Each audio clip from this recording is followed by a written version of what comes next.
Poets of late, in these our rhyming days, with French materials build their British plays.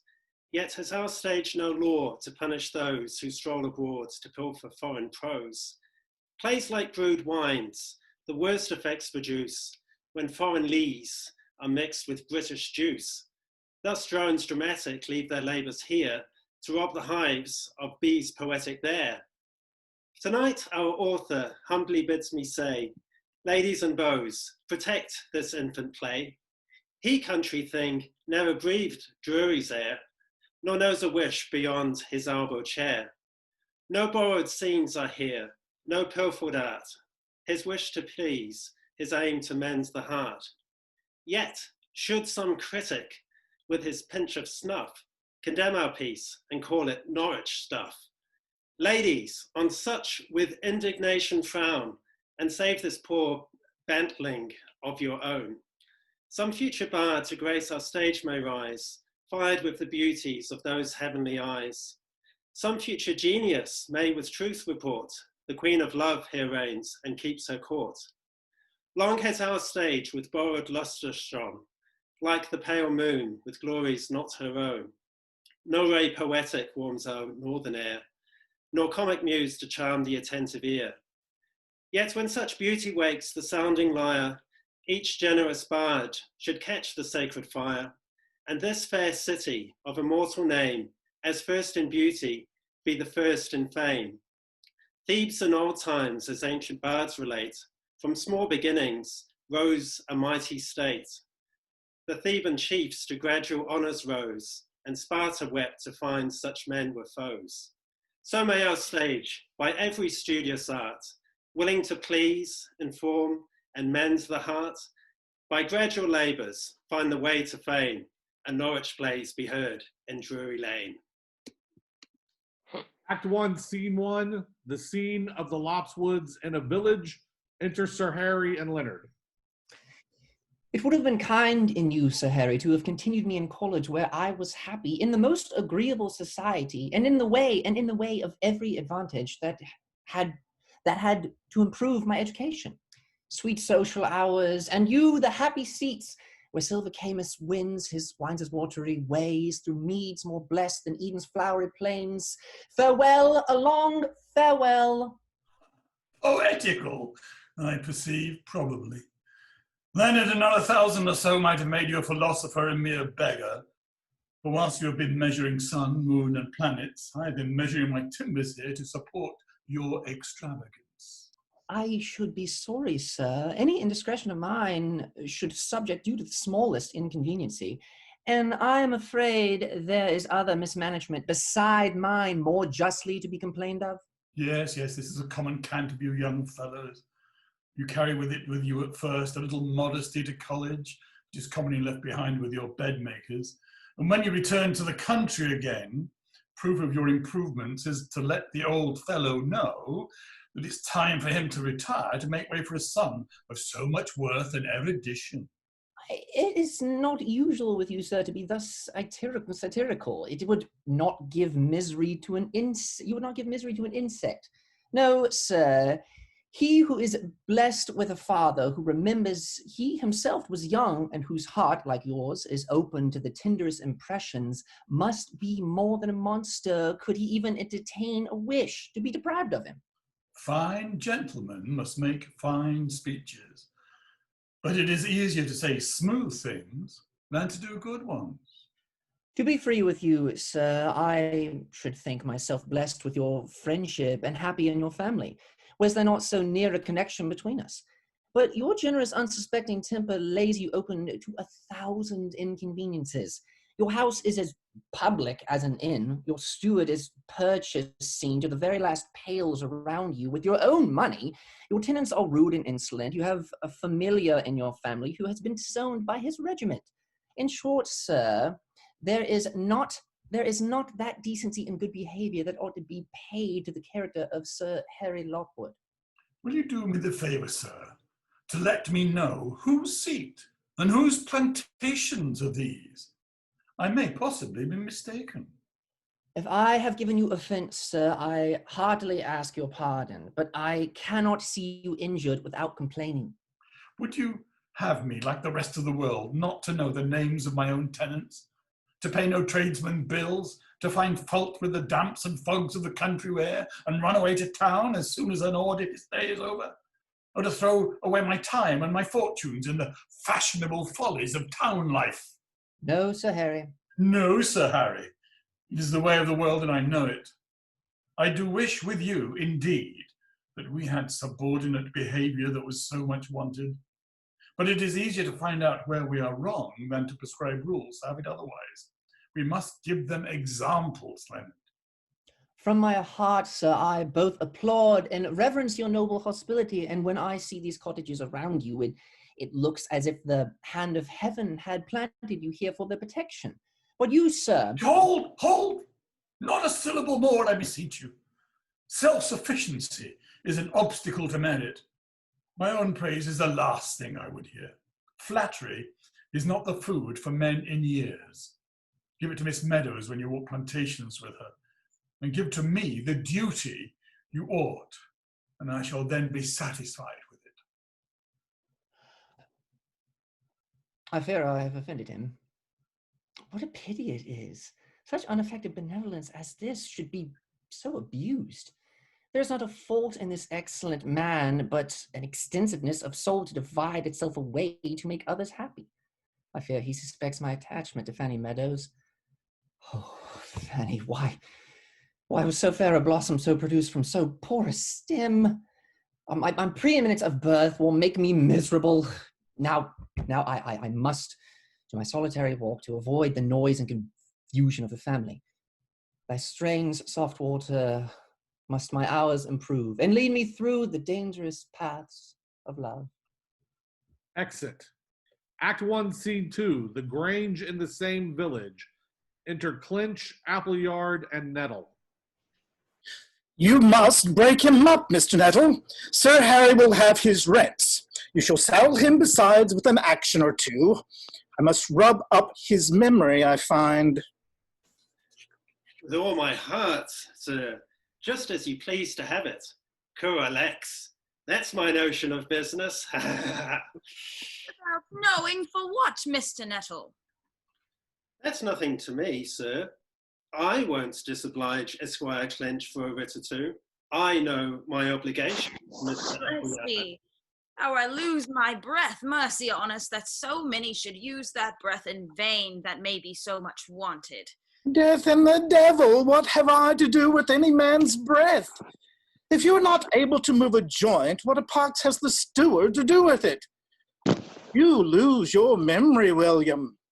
What can be the meaning of this sudden change? Don't be troublesome, fellow. None of your canting and whining with me, sir. He who knows not how to keep his friends should be made sensible of the want of them. I am all astonishment. Mr. Nettle. Sir? Take my deposition in writing. It shall be done, sir. Right after me, Mr. Nettle. Zoons, don't stamp upon my feet, sir. That he, the said William Appleyard, did. You have not mentioned the word said. Leave out said, if you please, and go on. Did cut down and destroy divers young timbers. Right divers with a great D, Mr. Nettle. Did cut down and destroy. Never upon my word, sir. You do me wrong, indeed you do. You must not know better than the steward, Mr. Appleyard. Pray go on, Mr. Nettle. Also, has digged up and carried away from the Lord's waste divers large quantities of fine old clay, reserving and applying the same for his own use. Also has digged up and carried away from the Lord's waste. It is as false as possible. Bless me, Mr. Appleyard. Did I not catch your own servant with it? Nothing more than for the bungs of the vessels. Go on, Mr. Nettle. That certain wood was cut and carried away from a certain place called the Little Plantation, and that one pair of good and substantial crutches were made of the same for the use and by the direction of him, the said William Appleyard. Suppose I should write 2 crutches. They might not be perhaps exactly of the same length. Let it be so, Mr. Nettle. Also, that one Jeremy Rue, or Bug, his servant, did feloniously break down and carry away from a certain furlong called Hog's Pond Furlong, one large and substantial oaken bough, on the 29th day of May last, setting up the same at the Grange farm, now in the use and occupation of him, the said William Appleyard. Oh ho, is it so, old gentleman? We shall splice you for this, I warrant you. Felony by the 4th of George. We shall chip you for this, my master. Coalex, I say, that's my notion forever, ha ha ha. I fancy I understand him. Oh, did you receive, Mr. Clinch, the little present I sent you by Humphrey? Present, Mr. Appleyard? Speak a little louder, friend William. I should be glad to understand you. Present, did you say? Nothing more than the usual compliment. I have every day fresh instances of my son's dishonesty. Not a man upon earth is more ready to serve you and my friends than I am. I look upon a steward to be the sweet oil of society, to soften the severity of the landlord and encourage the industry of the tenant. What say you, Master Nettle? The greatest blessing on this side heaven. I am always glad to oblige you, William. And if a little more covenant wood should be wanted, what say you, Master Nettle? Must be merciful when we can? True, sir. But if there are scarce faggots upon the farm, it may be rather inconvenient to oblige him. Ah, you must rub out, Mr. Nettle. Just as you please, sir. Nax aut nullum. It is the same thing to nettle. Coalex, that's my notion of things. Come, we're all good friends again. You have some excellent cider, William, of your own making, old and generous like yourself. My physician would have me drink it, but it is so hard, so very hard to get it like yours. What say you, Master Nettle? Will you wet your whistle? With all my heart, sir. I must be paid for this. Oh, I understand this cider prescription. If there is one villain on earth worse than the rest, it is this detestable steward. Everyone exits. Act 1, Scene 3, the Grange continued. Enter Wilson and Sophie. And you have been in the wars, Captain. Oh, Lord, I do love to hear of sieges and battles, of cannons and trumpets, of guns and gunpowder most prodigiously. A soldier's life, madam, would be insupportable was it not for the smiles of the ladies. Oh, Lord, sir, you are so exceedingly obliging. You must know, madam, at the Battle of Minden, I had the misfortune to lose this hand. Mercy on us! Why, it appears to me, sir, to be as sound as well as the other. Please to observe me, madam. In the time of action, I was confined to my tent by a nervous fever. Lieutenant Bayonet served in my place, and a brisk young dog he was, and so lost his hand. Now, had I been well, and had I been in the action, and had I been in his place, I should have lost my hand, and so so I look upon it as my misfortune, and not his. What a heavenly creature is this? Another time, madam. We were 14 nights under arms, nothing but the cold earth for our beds. The enemy made an attack in the night when we did not expect it, and so I immediately jumped out of bed and alarmed the regiment. Hey, Day, I thought you had been on the cold ground and not in your tent, sir. Not absolutely on the ground, madam, for you must know when we suspect an action at hand, we commonly pitch our tents as near to the ground as we can to prevent the enemy seeing us at a distance. I understand you, sir. You was not wounded, I hope. A few scratches, madam. A disagreeable chain shot carried away part of my thigh. But little Bob Syringe, our surgeon, a clever dog with a needle, stitched up the wound in a hurry, and so it closed. Oh, pray heaven all may be well there. Was you ever concerned in a duel, sir? I love a duel dearly. There is something so cavalier in the pulling off your hats and then you shoot one another and so genteelly that I admire a duel. The last, madam, was with Captain Nog of the Welsh Fusiliers. The quarrel was about a freckle in a lady's ear. Nog gave me the lie, which I hate most damnably, and so the challenge came on. Go on, sir. I long to hear the end of it. We took our distance. Nog fired first, and the ball came thump on my left rib, here. It rather alarmed me. I shall die out of the very thoughts of it. And did it not go through your body, sir? You shall hear, Miss Sophie. We soldiers carry with us generally a good deal of cash, and I had quilted a pretty large sum in the inside of my waistcoat. Portugal coin, you may imagine. And so the ball grazed against the metal and saved Jeremiah, much at your service. How heaven protects the virtuous. My dear girl, we are losing time very fast.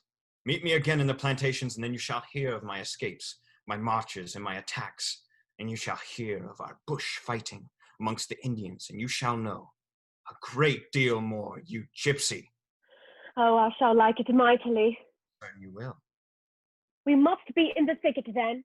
You'll learn it the better there. Just at sunset. Oh, my heart. Act 1, Scene 4, Grange, continued. Enter Gibbet and Bridget, both out of breath, Gibbet lame. My good young lady, run out to the back door as fast as you can. Here are an ocean of folks come to the Grange, doubled horses and single. There's a baker and wife with little Jimmy before them, the black curate of Frog's Abbey, the hairdresser from town, and my lord's own gentleman. How unfortunate is all this? And what have you done with the company? Jerry, ma'am, by my direction, has carried them into the orchard to see the flight of bees. They're gaping at like parcel of cracked plums in a rainy season. And what's the matter with you, Gibbet? Matter enough for me, madam, running away with the foul basket of linen. I fell over the little horse, and the devil has kicked me to pieces. Jerry, madam, heard Mr. Minister say that he would look over the cold pigeon pie first and then eat his porridge of cream when the tea was over. Dear Captain Wilson, advise me. What am I to do to dismiss them? It will spoil our assertion positively. Suppose, madam, as your father is in exceeding bad health, you should send word that you cannot possibly leave his chamber. Oh, sir, that won't do by a deal. Miss Sophie will have her company in spite of my master's illness. Mercy on us, do you think young ladies will turn nurses and lose their diversions to take care of their parents? Truly. Suppose, madam, we should say our dog Jowler has run away with the loaf, or that the tinker has got the tea kettle to mend a hole in it? Be quiet, Jackanapes. Dear Captain Wilson, assist me now, and I will love you forever. I will endeavor to assist you, madam. As how, dear sir? Do it immediately. Step out of the back door into the plantations and wait my coming. You, Bridget, secure the fore door, and you, Gibbet, run you to Jerry to lead out their horses. Dear creature, proceed. Then will I go and tell the company that as you was supping with neighbor Gosling, you was unfortunately choked with the drumstick of a turkey, and so was put to bed there and not able to come home, and that I came to the Grange for the maid and the bottle of hartshorn. Very good thought indeed, but suppose they should call up the widows and discover the plot.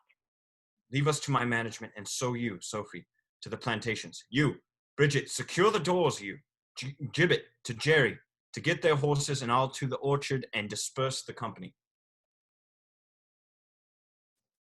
And you, Gibbet, run you to Jerry. A pretty fellow this captain, as they call him, to think I could run with a lame leg, truly. My young mistress seems to like him mightily, but she is of a ticklish sort, I warned her. If everybody says the truth, he understood running a little better when he was in the army. Run gibbet with a pox to him, and so I will, and as fast as I can too.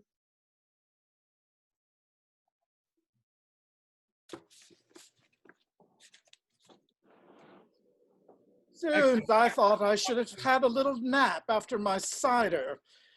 But here has been such a hurricane in the family that there's no sleeping here. You, Bridget, Jerry, Gibbet, where are you all? Fine doings in the family, forsooth. Enter Gibbet. Here, sir, what did you please to want? Who is it looks after your master, sirrah? He who goes behind him, sir, except it is a blind person. Speak a little louder, child. Nat is a good apothecary and does a good deal of business. I shall laugh out in his face. They say you came from the charity school lately, and that you have a bright understanding, sirrah. Certainly, sir, for I wear nails in my shoes. Speak a little louder, sir. And pray, what do they say of their steward here? Come, you are a stranger in the family. I must have a little fun with this deaf old fellow. They say he is a fine old rogue and has ruined the tenants. Oh, the dog, I shall break every bone in his skin. Speak truth at all times. It can never be contradicted. That you have built a good house with other men's money.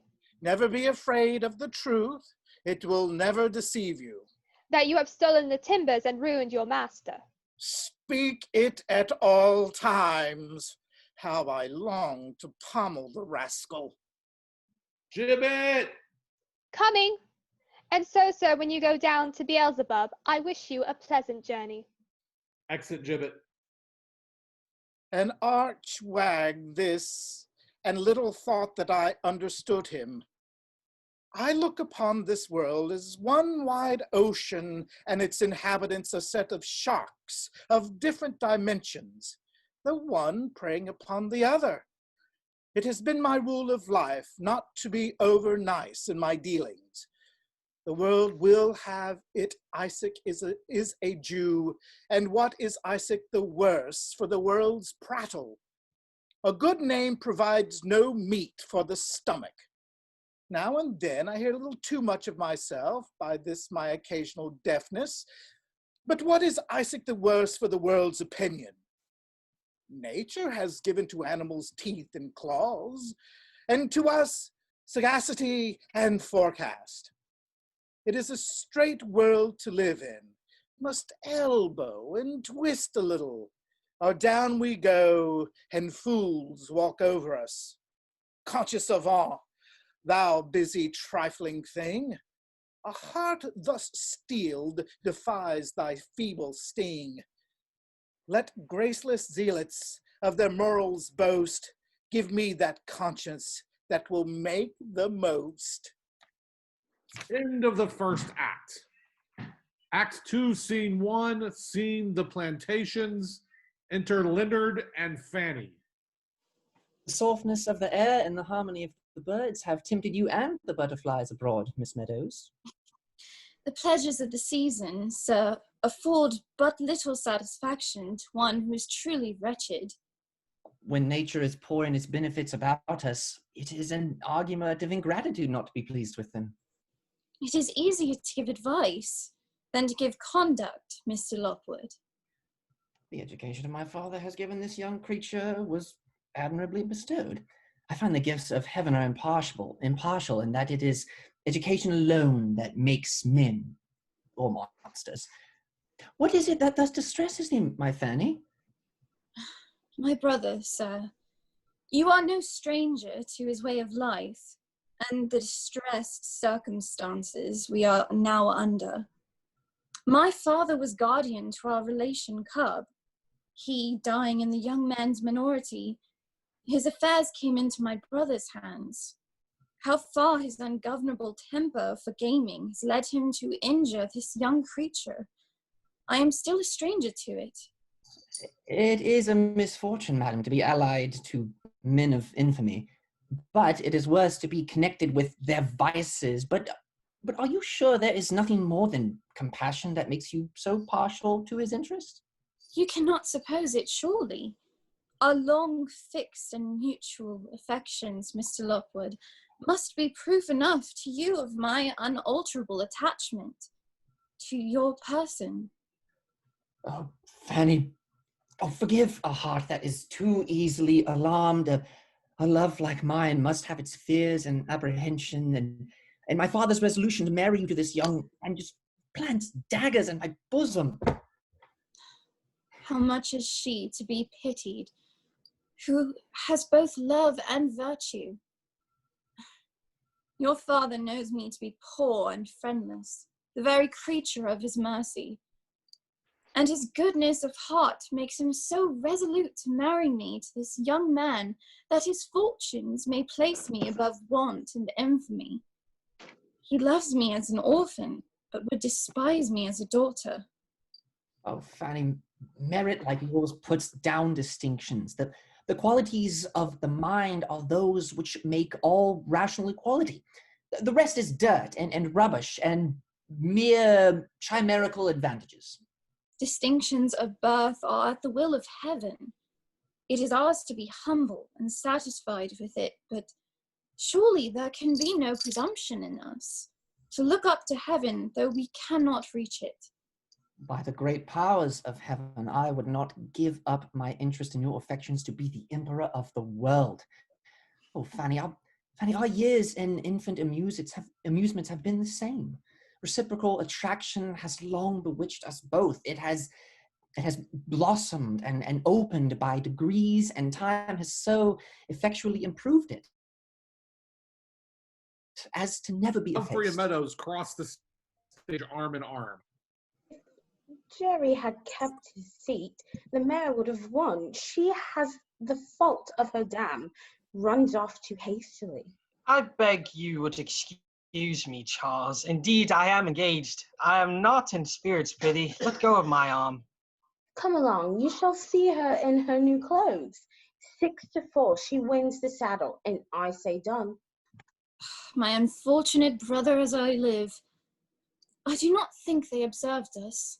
These young fellows, by imitating the vices of their betters, are too often to ruin themselves and families.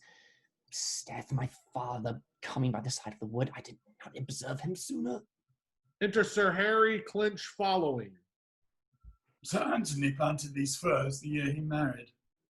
How preferable are such amusements as these to the horse race and the gaming table? Fine improvements upon my word, sir. My son is in close conference with Miss Meadows. I have long suspected an attachment. I am growing to the earth and shall not have the power of moving.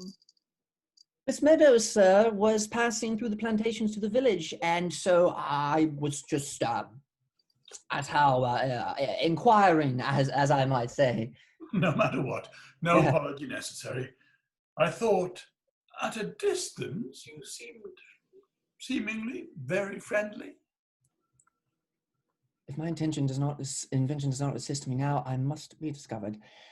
The distinctions heaven has made, madam, must be submitted to. But he who is proud of being licentious is a monster that ought to be muzzled.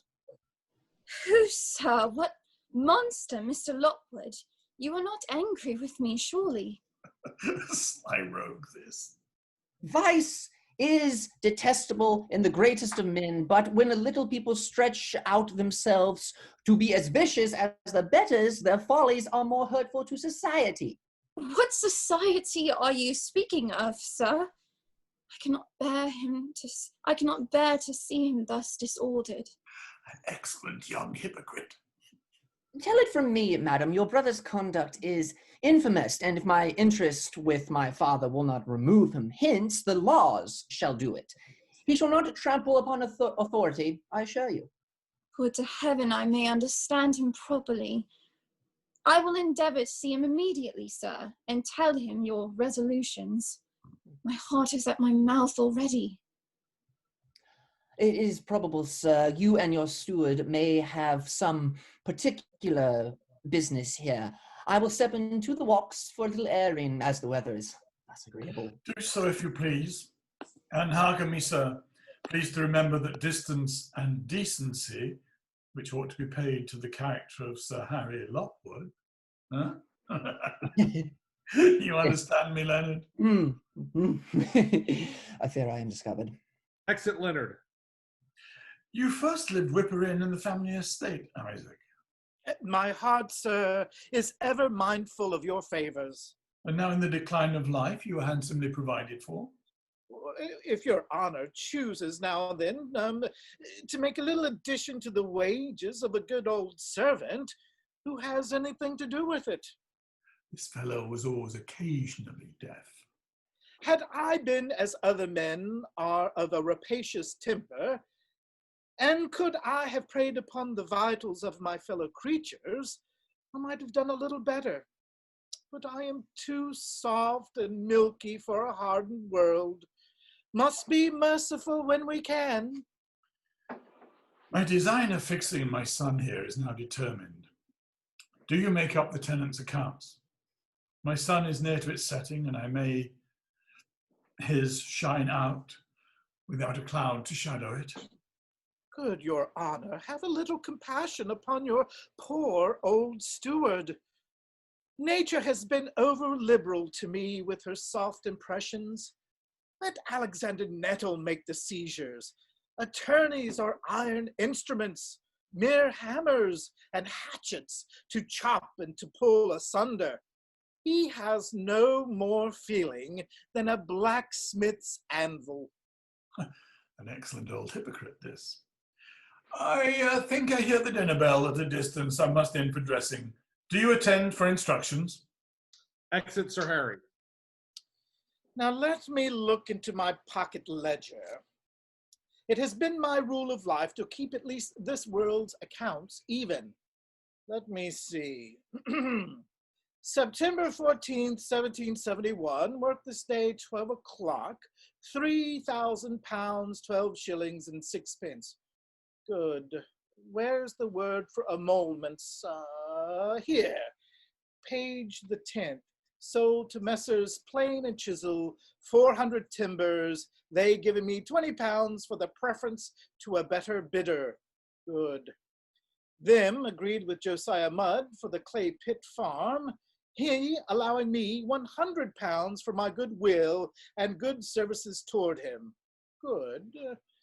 For passing and allowing to a tradesman bills at 1 shilling in the pound, £70 and 3 pence. Good. It is a straight world to live in. Must elbow and twist a little, or go, or down we go, and fools walk over us. Exit Clinch. Act 2, Scene 2, a room at an inn. Enter Meadows and Kitty Toy. Then you won't come into temper positively. You have almost broke my heart. You are a brute of a man, Mr. Meadows. Why, child? If I had married you, it might have been the case, perhaps. You would have made me an animal with a sprouting forehead.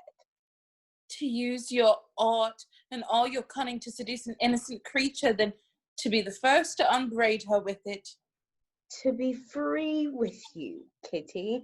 I was thinking your ladyship had seduced me, for if you had not turned up those dear little delicious eyes so often, and so ogled and pricked with your needle, I might not have complimented you with the favors I have. Complimented me, monster? Favors, do you call them? I shall burst into pieces positively. There is no occasion for it, my dear. You have done it already more than once. How much is our sex to be pitied? If a woman has the government of her passion, you will swear her to be coy and prudish, and should she be consenting to your wishes, you have the ingratitude to reproach her for it? You're monsters, Mr. Meadows. And you ladies are sort of light vessels that are commonly shipwrecked by a hurricane of your own making. And what that is the case, what matters who goes abroad for pillage? I have nothing but contempt left for you, and that you are hardly welcome to ungrateful creature. And is that all you have to offer me? Mercy on me. If I had but my dear virtue again, there should not be a man in the kingdom who would not be welcome to it. Come, Kitty. We have no time for fooleries now. I am a beggar, and you know it. We have children are starving. Do you please to be advised, madam?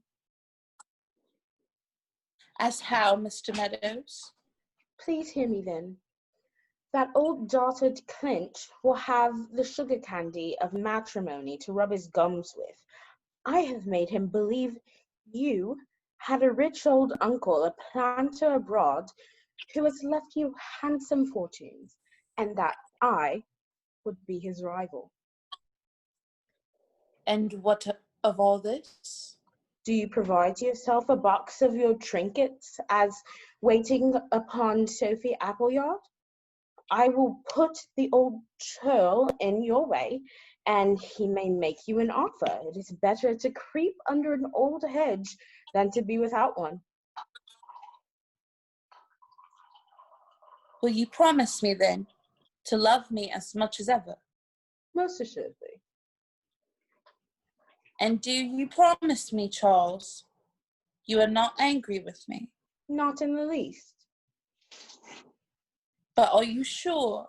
I cannot endure to part in anger. I understand you, hussy. Now, if you had that same dear little virtue again, you would give it to me with all your heart. You will meet at the old place. Bless me, Charles, you would not be so naughty again, surely? As Mother Moise. For heaven's sake, don't be so sinful. Oh, woman, woman, how full of frailty art thou! Harkye, Kitty, you and I have vices enough already, without adding that of hypocrisy to the number of them. Exit. Act 2, Scene 3, The Grange.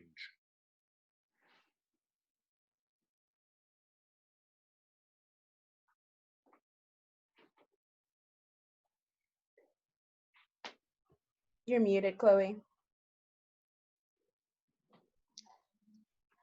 Dear heart, what a sad thing it is to be everyone's boy as I am, though the family of the Gibbets are as high as the best of them. Father was under butler to a great member of Parliament, and Uncle Joe should have been coachman to a nobleman in the north, only he had no horses, and Sister Prue was twice asked out at church to a lord's postilion. No sooner am I out of my crib, but away goes Gibbet to clean the stables. Then comes our Alice waddling like a lame gooseling. And where is our devil of a boy, squeaks she? Then go I for the cows, ahoy, ahoy, ahoy, for a mile together. Then am I house boy, yard boy, hog boy, harrow boy, and everybody's boy for the rest of the day, whilst I have nothing under my management, but 2 wild kittens and an ill-tempered squirrel that's ready to scratch my eyes out. Enter Appleyard and Williams. Do you bid my son and daughter come here immediately? It shall be done, sir. Exit. You have been long in the family, Gilbert.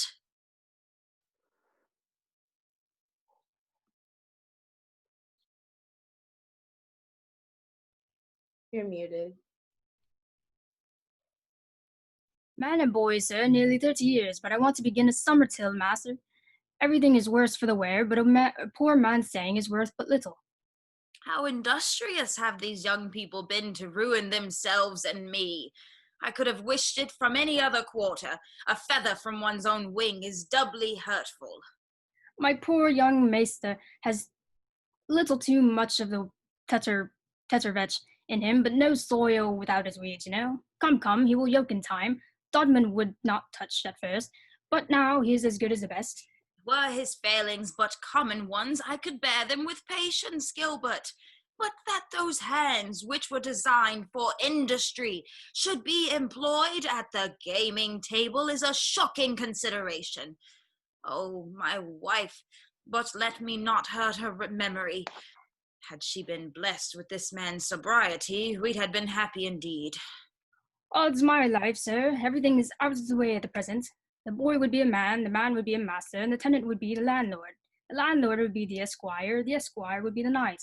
The knight would be the nobleman, and the nobleman would be the king.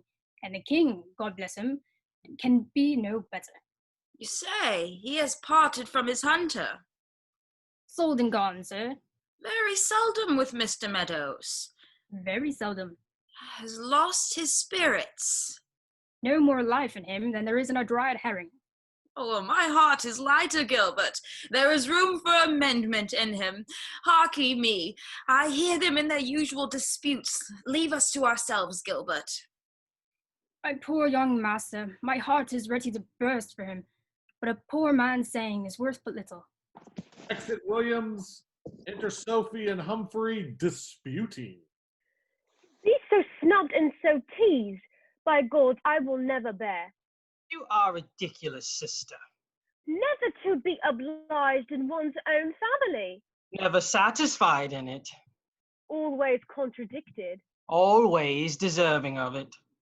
Dear brother, you will turn savage soon and live in the woods. Conditionally, perhaps I might. That you would return to your senses and stay in the family. Come! Let there be an end to your disputes. Oh, the world will do this business for you. Come nearer, children. We are ruined, Humphrey. Ruined, sir? Yes, ruined, I say. That shining stone in thy bosom does not become thee, Humphrey, by endeavoring to be somewhat more than you ought to be. You make yourself awkward and contemptible. I could excuse your remarks, sir. Mercy on us, this snobbed-nosed Methodist teacher has spoiled his temper. Don't be offended, Humphrey. I would not willingly suspect your want of honesty, but your indiscretions, neglect of business, and hours of dissipation has made me suspicious of you. By heaven! He suspects my want of honesty, and with too much reason. I look into myself with trembling.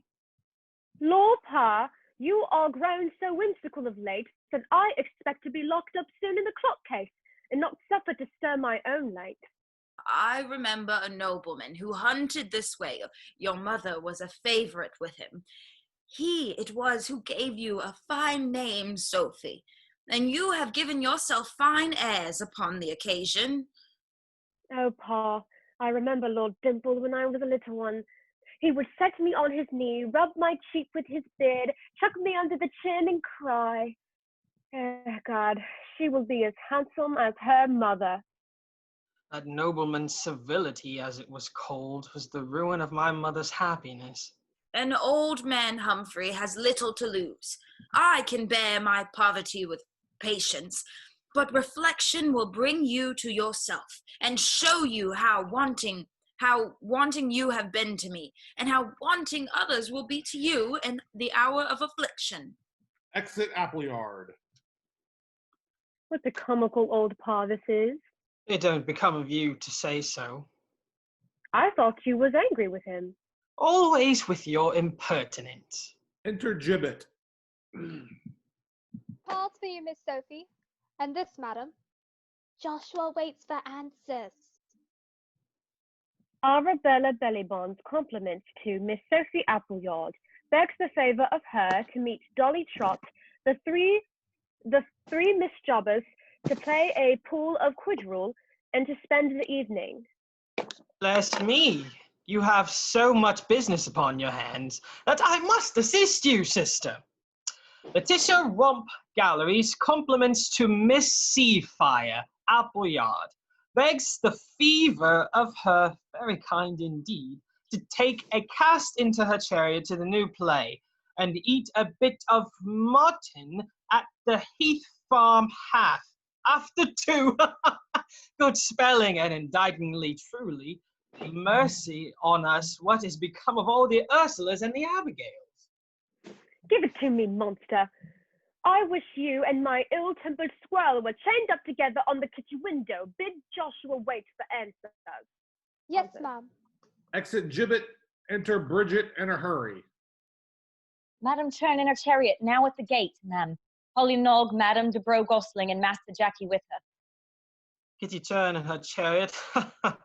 I ain't never seen that thing of an equipage, but it reminds me of Christmas. Hamper so stuffed and crammed that it is ready to burst into pieces. Dear thing, she has the best mamma in the universe. Never contradicted her but once in all her life, and that was when the dear little girl would drink her tea in the pigsty. What was I going to say to you, Bridget? I fancy you wanted your cardinal. Madam Rabin begs you the favour of you to lend them the diamond horse. He thinks one of the jades will slip her foul. No accident, I hope? None, madam. They've been over but twice, once against the church wall and once fast in the watercourse. A hoarse voice without says, "Put the cold pigeon pie and the basket's apples into the side pocket, gibbet." Coming.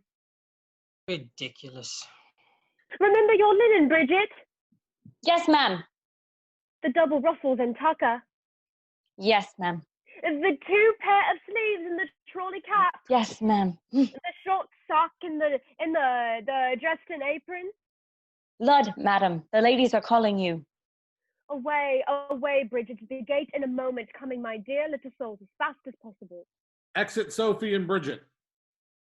This chariot requires as much victualling as a man of war. What with cold chickens, collared pig, sliced ham, and potted beef, is as savory as a cook's shop. Enter Meadows.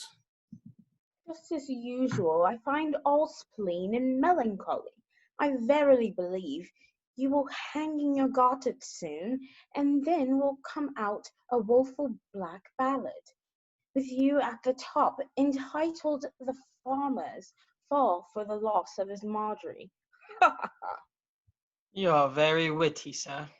Zounds, I have known the time when you and I have outrode our landlord, led home the doctor, and outhauled the jury at the quarter sessions. He that is not easy here can be easy nowhere. A pretty expression, truly.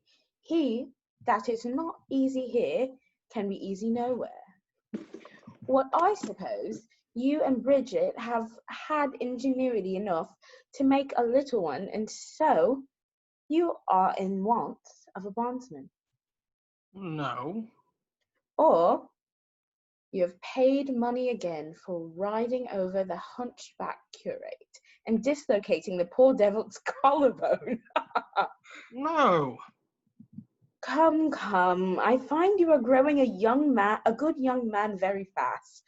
It shall have a new Bible soon to clap under its arm and diddle after its grandmother to hear a funeral sermon.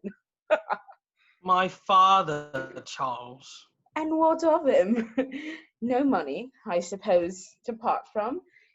It is the common cant with those old fellows to lie heartily to save their pockets. Oh, Charles, I have ruined his peace of mind and destroyed my happiness. I have no stomach for your morality at present. I am to pay little money to old Hocus for a little affair with Kilderkin's daughter. You remember the trifle that is due to me. Necessity obliges me to mention it. You'll excuse the freedom. He wants no memory, who is indebted to you, sir, but an application to my father would be inhuman. There's no occasion for it.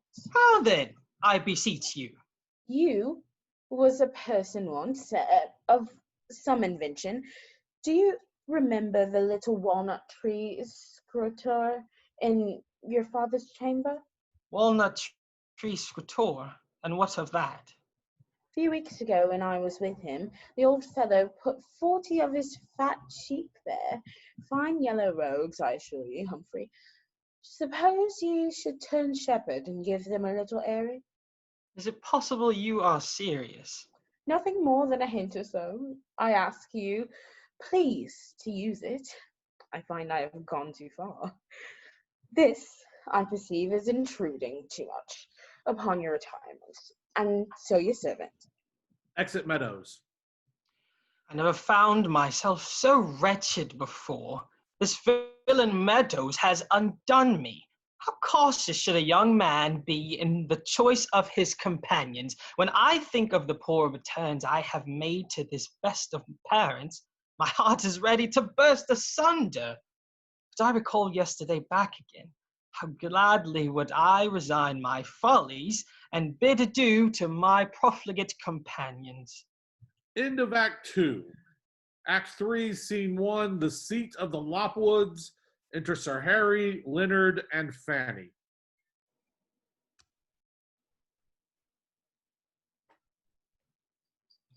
You're muted, Sir Harry. Thou art muted. Indeed. Thank thee. You know my sentence of placing you here? The father who resigns up his fortunes when he is called upon to resign up himself acts niggardly with his son and lays him under the poorest of obligations. You was always kind and affectionate, sir. Determined to leave the village, I was desirous of seeing you together, as I have something of importance to communicate. This young woman was educated at my expense, and you know it, Leonard. My obligations to you, Sir Harry, are ever fresh in my memory. You are all goodness and generosity. Now it is in your power, in some measure, to make her happy. A young woman left to the world is as a ship without a pilot, every minute exposed to danger. In what way, sir, can it be in my power to make Miss Meadows happy?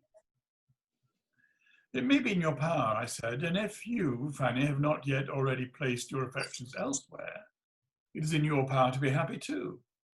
My affections, sir? Your affections, I say, and I have your interest much at heart.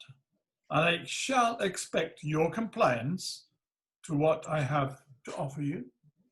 My obligations to you, Sir Harry, are of such a nature that they lay me under the necessity of obeying you.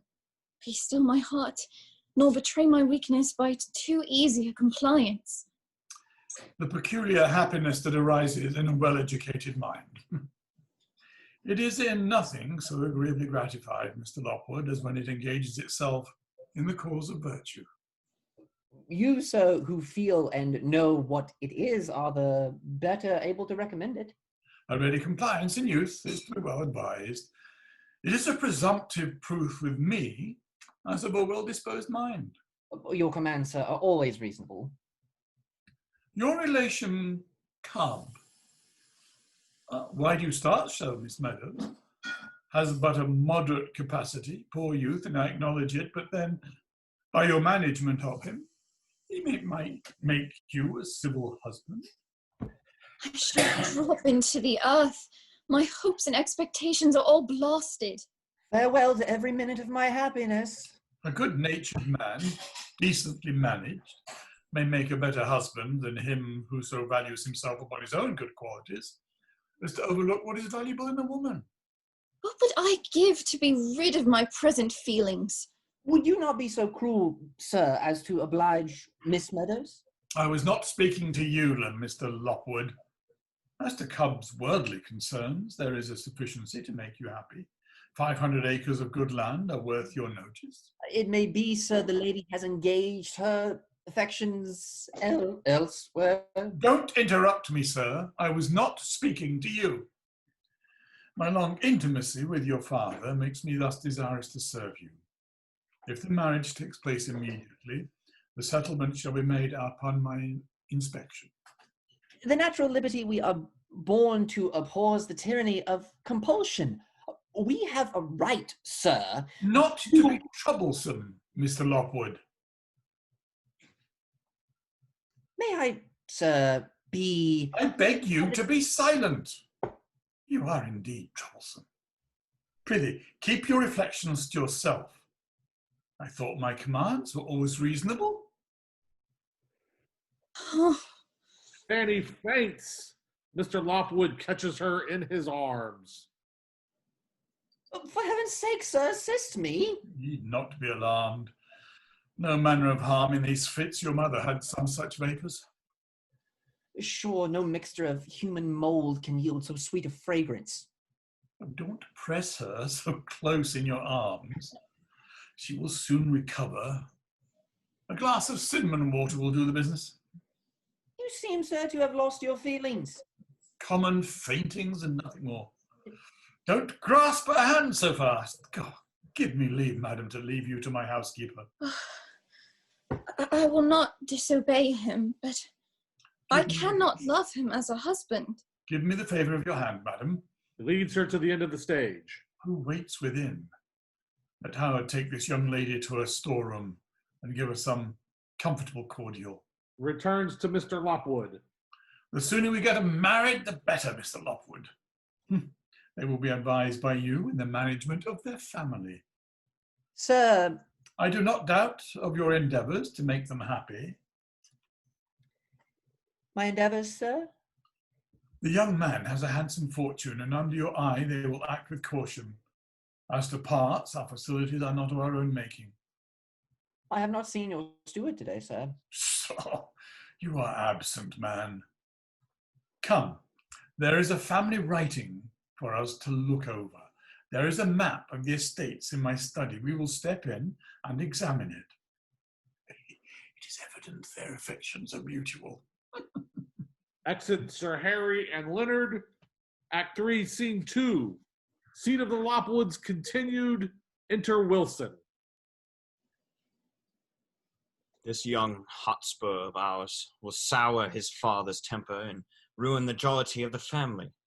What with his whimsical college notions and new regulations, it will be impossible to endure the coxcomb. Lead me hence by the nose, did he say? Zounds, I could have swallowed him as easy as I could a pistachio nut, but my gratitude to his father kept me patient. I won't be led hence by the nose, young gentleman. Sir Harry is of a disposition not easily suspicious, and my intimacy with him will give me an opportunity to do the young man's business. I do not mightily like this intrigue of mine with Sophie Appleyard. The girl is raw, awkward, and exceedingly silly, too.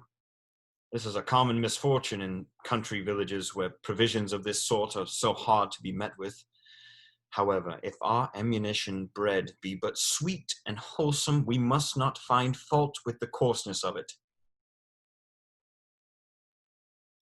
You have a key to the bookcase, Wilson. I lent it to you to look over the globes. I ask your pardon, sir, for detaining it so long. You seem melancholy of late, Jerry. Very much so, sir. This is more so than usual? A friend in distress, sir, is the heaviest of afflictions. The best creature, too, that ever existed. Is it in my power to be serviceable to you? Dear sir, you have such softness of soul that it would rack you beyond measure to know it. Pray, sir, drop that subject. Oh, that I could assist him. Oh, you make me the more acquisitive. I hate to see a face in the family that is not a happy one. Could I be assured of secrecy indeed? But pray, sir, say no more about it. Let me have my misery to myself. Let us change the subject. Oh, that it was in my power to support him. You have my word for secrecy? Mr. Lockwood, sir, my excellent good friend. And what of him? Nothing more, sir, than ruined to all intents and purposes. I had a letter from Cambridge yesterday. Mercy on me, it is not in my pocket. He has a woman and a child there, both are starving. There are 2 writs out against him besides. He must be in jail immediately, if not prevented. My son, did you say? Mr. Lockwood, ruined? I must be miserable if he is so. I see you are affected, sir. Would to heaven I had never mentioned it. Oh, Wilson, I've had my follies as well as my boy. The most rigid virtue must make allowances for the giddiness of youth, and a parent must be the last to censure him. Pray, sir, be composed. Oh, that I had kept my uneasiness to myself. Softly. I have a thought that strikes me. I'll be with you in a minute. Exit Sir Harry. If this stratagem of mine does not take place, adieu to all my hopes and expectations. If money can be had from Sir Harry, it will enable me to leave the kingdom. I won't be led by the nose, young gentleman. Sir Harry re-enters with a casket of diamonds. This little casket contains some jewels from my father's wife. I find I've worked upon his affections. She looked... Sorry. This little casket contains some jewels of my wife's. I find I have worked upon his affections. She looked delightfully well in these on our bridal day. Dear me, how weak my eyes are, that the salt water runs down so plentifully. A sweet lady, I have heard, sir. I repose a confidence in you. Carry this with my letter to Filigrew, the jeweller. It is not far to the city. His father sold them to me. You may ride my strawberry. When you receive the cash from him my letter mentions, proceed you to Cambridge and pay his debts. And remember the poor woman and infant. Dear guardian angels, help me in my revenge and direct my measures. Exit Wilson. These indiscretions of youth are so common in the world as to make mine no particular misfortune, and therefore I must share with my neighbours. This letter, which was dropped in my study, is of a more alarming nature. Let me read it again. Sir, the particular freedoms of Mr. Lockwood with my sister is no secret to me. If you please to be a witness to his dishonour, remember to be at the dark walk in the plantation at the hour mentioned below, and you will then be convinced of his honour and generosity. To a deserted and friendless orphan, Charles Meadows. This must be attended to. How poor and worthless are the supposed advantages of a college education when it suffers men to be thus brutal and intemperate. Act 3, Scene 3, Scene the Grange. Enter Nettle, Sophie following him. The inventory must be taken, and that immediately.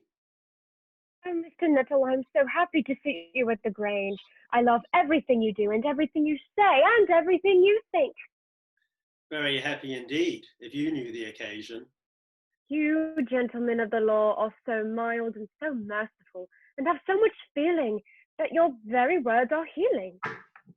You are very obliging, madam. Oh, sir, I have such a tale to tell you, but I am so confused already. My heart beats at my mouth this minute. Lord, I wish it was over. Mercy on me, what frustrations I am under, but you shall know it. Sir, if I die in the telling it, I am with child, Mr. Nettle. Then, you have a son or a daughter, Miss Sophie. Dear sir, you are so penetrating. There is no escaping your observations. Now, I should be glad to know if I can't execute the law upon him. Prosecute the law, you mean. But we have not all the gift of understanding. Did he promise you marriage, madam? No, sir. Was you under any particular engagement? Under nothing in the world but his own self, I assure you. You can't recover in this case, that's certain. Do you think then I shall die in childbed, Mr. Nettle? Come, let me know the story. We were in Sir Harry's plantations, and so he was to show me the manner of bushfighting abroad, and so I was to lay down as an Indian. Now, said he here, stand I as a king's officer to take you prisoner, and then all at once became gosh upon the ground and brought all my misery. A pretty invention, truly. Remember to keep it a secret, sir. I have only mentioned it to 6 or 7 of my most intimate friends. We have an auction at the parsonage over the way, and I'll stop over for a minute. Exit Sophie. Bushfighting. A pretty engagement, truly. I believe Miss Sophie has been in the wars before now. Heyday, what's the matter now? Enter Gibbet with a handkerchief over his eye, Buzz following. Come along, neighbour Buzz. We will have law if it is to be had in England. Aye, aye, let us have it. It is a good thing for poor folks, that's certain. Please you, Mr. Lawyer, I should be glad to know if you have not a little law for a poor boy's eye. The right eye, I perceive. I hope, sir, there is law for that as well as the other. Yes, yes, we shall make it do, I believe. But how happens this quarrel? You must know, sir, our Alice and I had a few words. Aye, aye, go on, child. That's commonly the case when there are quarrels. And so she takes her pattern and closes my eye for me. No matter for that, my lad, for the law is open, though the eye be shut. Then she took a large cup full of dirty water and throws it all over my face and clothes. I wish it had been otherwise. Dirty water, you said. And so did I, sir, for it smelt plaguily strong of the cabbage water. Take care how you swear, Cousin Gibbet, for it might be cauliflower water, perhaps. The law, you must know, young man, does not oblige a servant to keep dirty water in the family, for it would be proof of sluttishness. Now, had it been clean water, the action would have laid. Thank you kindly, sir, for your good advice. And what would you have, Master Hugo? Please you, Miss Nettle, I should be glad to add you a little. And so would your father, Hugo, for he lost his in the pillory. Mother died without will, and so she left behind a fat og and a hobby. Proceed. Brother Ian, because he is older, Ian, I says, he has a right to the og and the hobby. Go on, pray. Speak a little faster. Now, as I am as a good man as Ian, I should like to have a touch at the law with him, provided I can have it there and thereabouts. And what became of the hog, pray? Og, he died of the murrain. Very well. And what became of the hobby? Hobby was let to our altars man to go for the midwife. And so Hobby, did you see, he died on the journey. And how are you insured then? Not at all, Mr. Nettle, but as I am statesman as well as Ian, I should like a little law as well as he. Leave me, gentlemen. The affairs of Europe must be settled. A fine man, this Cousin Gibbet. A sweetful scholard, I want him. Exit Gibbet and Buzz. Must give it up. It is too much to be supported.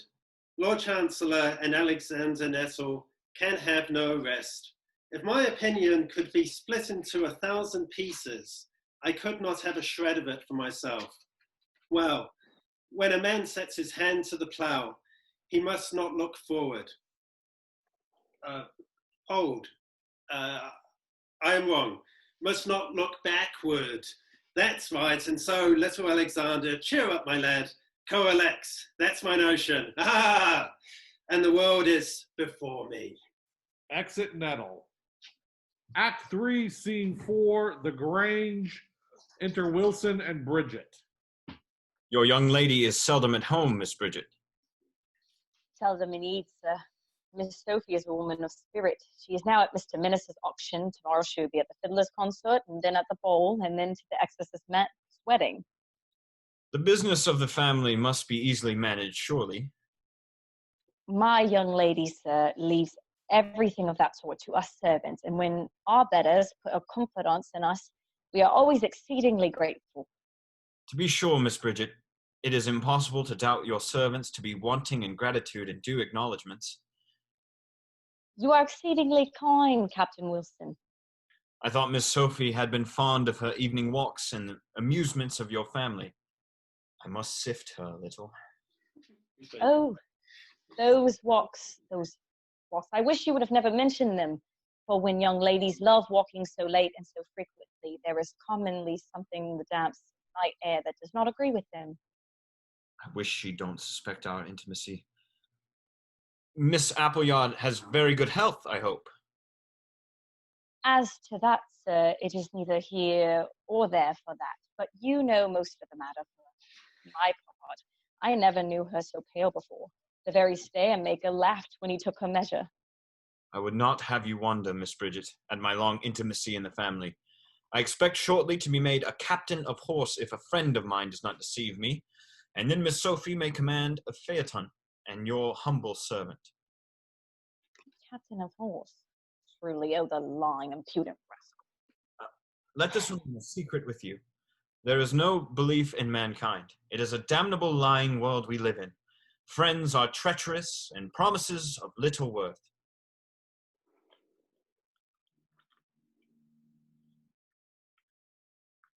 Oh, Bridget, I have been so unfortunate today.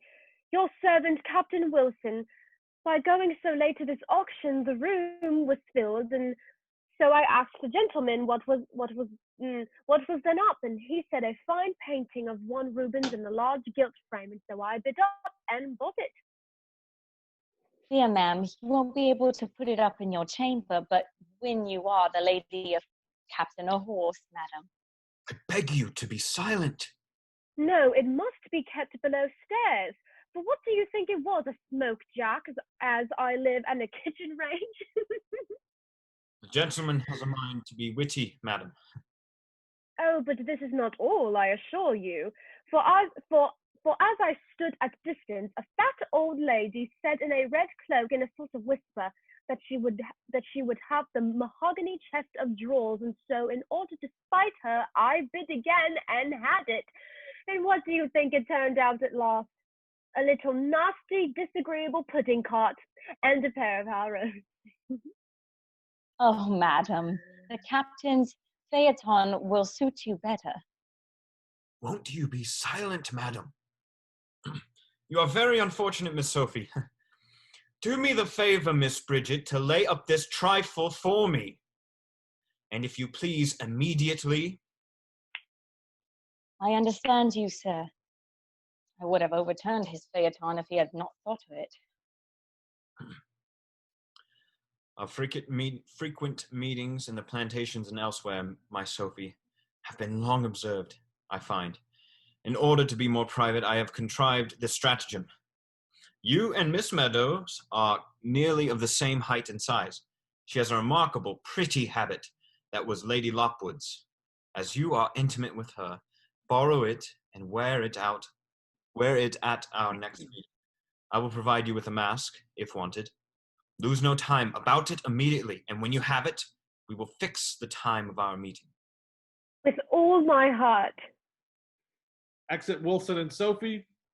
Act 3, Scene 5, The Grange continued. Enter Meadows and Humphrey Williams following.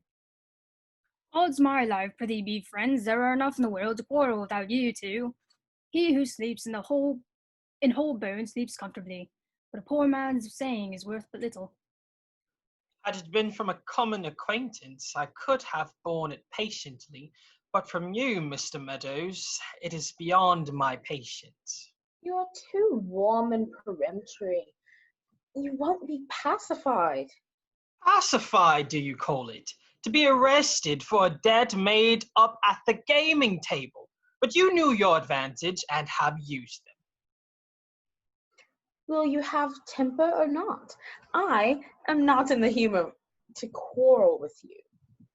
Dear hearts, prithee be comforted. My good young maester, indeed I could advise. Indeed you shan't. You shan't be ruined, indeed you shan't. Peace with your babbling blockhead. Do believe things to me, sir. I won't hear a syllable further. I have indeed. More freedom than you ought to have, and take that for your pains. It is mighty well, but I have been paid the debt and charges for you, and if I have done wrong in this, I will even go and get my money again. You are too violent with him, Mr. Appleyard. Harkee me, Master Gilbert, can you call yesterday back again, or pull the man from the moon, think you? I pull the man from the moon. No, no, he's above poor folks, I warrant him. Do that first, and then endeavour to get your money. You will find it is practicable, I assure you. Was it for me to see my poor young maester carried to prison truly? I, who have carried him before me so often upon poor old Diamond, when he used to say so prettily as we rode to the water, "Duck along, Diamond. No, no, my heart would never suffer it." Poor fellow, his gratitude hurts me more than this man's inhumanity. Leave us, Gilbert. It shall be as you choose to have it, sir, but a poor man's saying is worth but little. The kind instructions you gave me and the pains you have taken to make a gambler has very well repaid you, Mr. Meadows. You kept dexterity enough in your hand to ruin me at pleasure. Still uneasy, I find. You knew my necessities and the shattered condition of my circumstances. Necessity, sir. No necessity could justify your conduct. You knew my pressing occasion for the money, and as your father is confined to his chamber, I thought it was in your power to procure it. Merciful heavens, would you have me force the key from his pillow and rob the house again?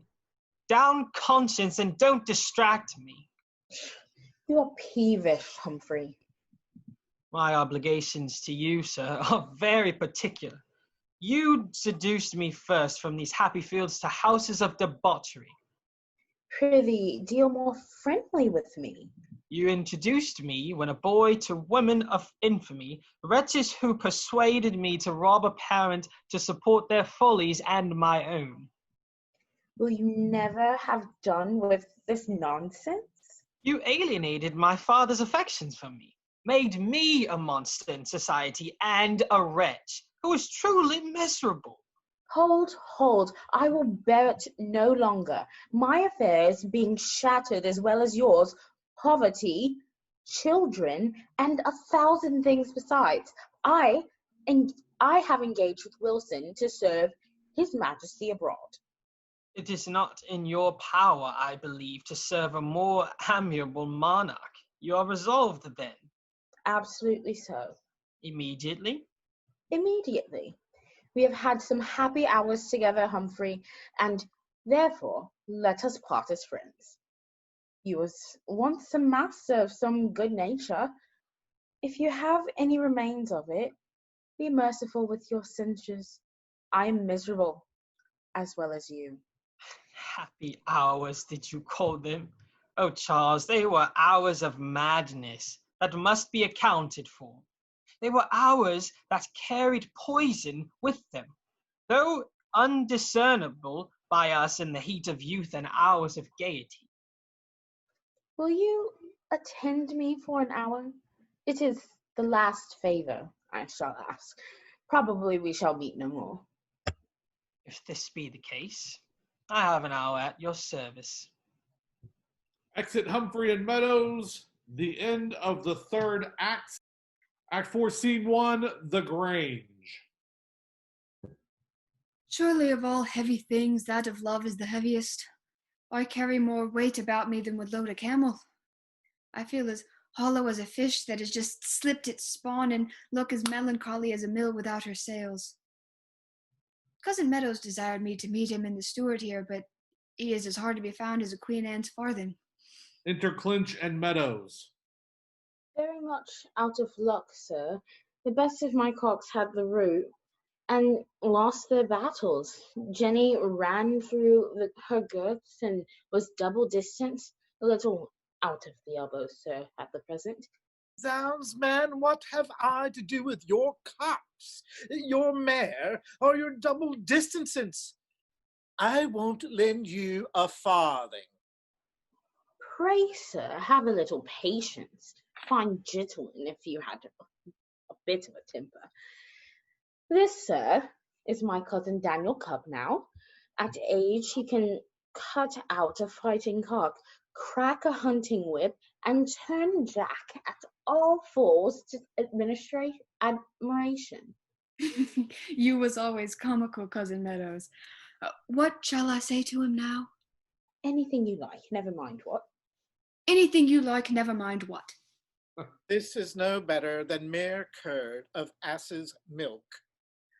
Oh, cousin, what a sad thing it is to be a man in love when nobody pities him. And yet, when there is a pig in a string, a horse in a pound, or a dog with his clog, everyone pities the poor animal. Perseverance, young man, is the best weapon to conquer the fair with. Women are frequently best pleased when they appear to be the most out of humor. When I see her, I tremble. When she looks at me, I blush, and when she frowns, I am all aflutter and confusion. Oh, woe is me, for I wish it otherwise. You must know, sir, my law affair with old Hocus goes on very fast. Now, sir, if I had your advice and you would be pleased to lend me 200 guineas, I would play the devil with him. Won't lend you a single farthing. I would as soon have you on my side, sir, as a king's sergeant. Will you be pleased to advance the money, sir? In some things, perhaps. In particular cases, Mr. Meadows, Death and the Devil, what makes you so teasing? Oh, Charles, your sister has a heart as hard as marble. The other day she was coming along the passage of your house, and so I drew myself up close to the napkin press, thus. And she passed, I touched her gown and said, Rosebud, Rosebud, if you will but marry me, you will make me the happiest of mortals. And what said she to all this? Marry plain English, said she with a smile. Now, I dare swear that's our washing woman's daughter. My cousin, sir, has some fine old pastures that join the lands you purchased of Jimmy Spindle, and as he is going to marry my sister Fanny, if you please to advance the 200 guineas, you shall have it a pennyworth. Freehold, did you say? Every acre. Old pasture. All in a hedge, sir. Ah, your father and I have drank many a bottle, Charles. Will was a good companion. This gentleman, cousin, is a solicitor at law, as well as Sir Harry's steward. Yes, that is the same as a head borough, no doubt. Please, sir, to have the conveyance ready, and we will call it for the money. Come, cousin, we will look up my sister. You shall tickle her as you would a chub. Come, courage, my lad, faint heart near one fair lady. Exit Meadows and come. Puppy, have it a pennyworth. Did he think then that Isaac was still a chicken? He that can palm an imposition upon Isaac Clinch shall be welcome to the advantages of it. Enter Toy with a box under her arm. I beg pardon for my intrusion, sir.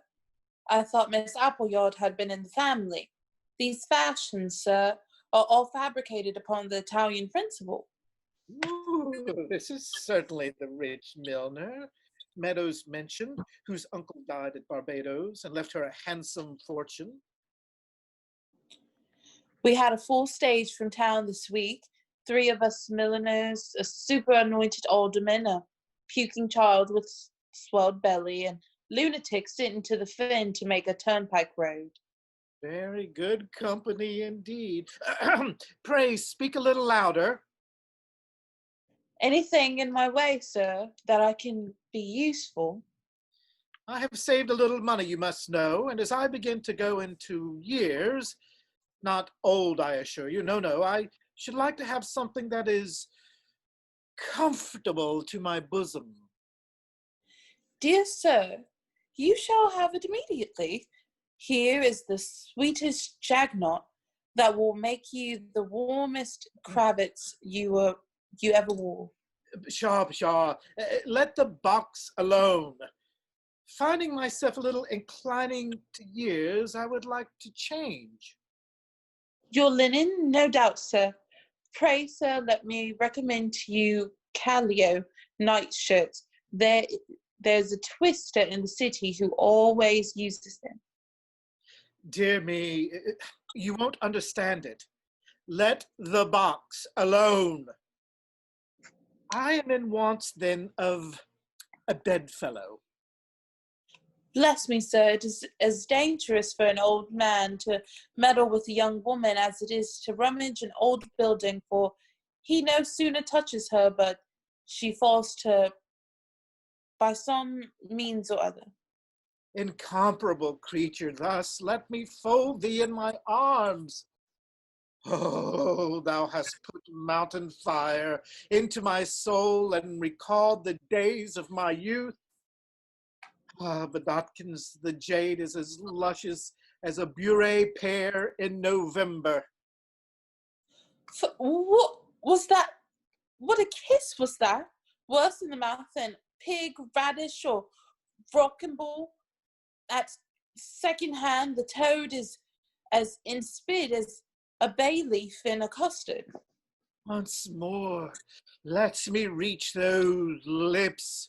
Here, let me riot in your beauty. Here, let me... Oh, lewd, my dear good sir, you must have bruised your forehead. Oh, you old dotard, what a sweet cuckold will I make you. The jade little thinks that I understand her, but I'll keep me a double horse and always take her with me, aside. Far upon you, Esquire Cleach, you are much too amorous. Indeed, you make me blush. Had I indeed a friend who could secure a fortune abroad, I could then know where to bestow my heart and my fortune. I have no time to lose and must be careful of meadows. These planters abroad are mostly rich. Do me the favor, madam, to look over my little building, and you may commend me both and my services. Oh, my back, how very troublesome. I shall think myself, sir, both safe and happy under your friendly protection. Exit Toy and Clinch. Act 4, Scene 2. Grange. Scene continued. Enter Bridget. I would lay my maidenhead to anything. This massive house of ours, with his 1,000 lives, will ruin the family. My old master dying, my young master mad, my young lady in a hopeful condition, and I without a sweetheart. Enter Williams, beating Gibbet. Pray, sir, dear Sir Master Williams, you will break every bone in my skin, sir. Liberty, jackanapes, another word and I'll hang you upon the first timber I meet with. I thank you for that, sir, but I have no mind to lay under such strong obligations. But Esquire Clinch has taken pretty good care of the timbers, I warned him. What have you to do with liberty, booby? Beat the French, pull down the Spaniards, and mend the constitution of old England. Mend the holes in your stockings, sirrah. Away to the cattle this minute. For the poor man's saying is worth but little. I am already gone, sir. Exit Gibbet and Williams. Enter Fanny and Sophie.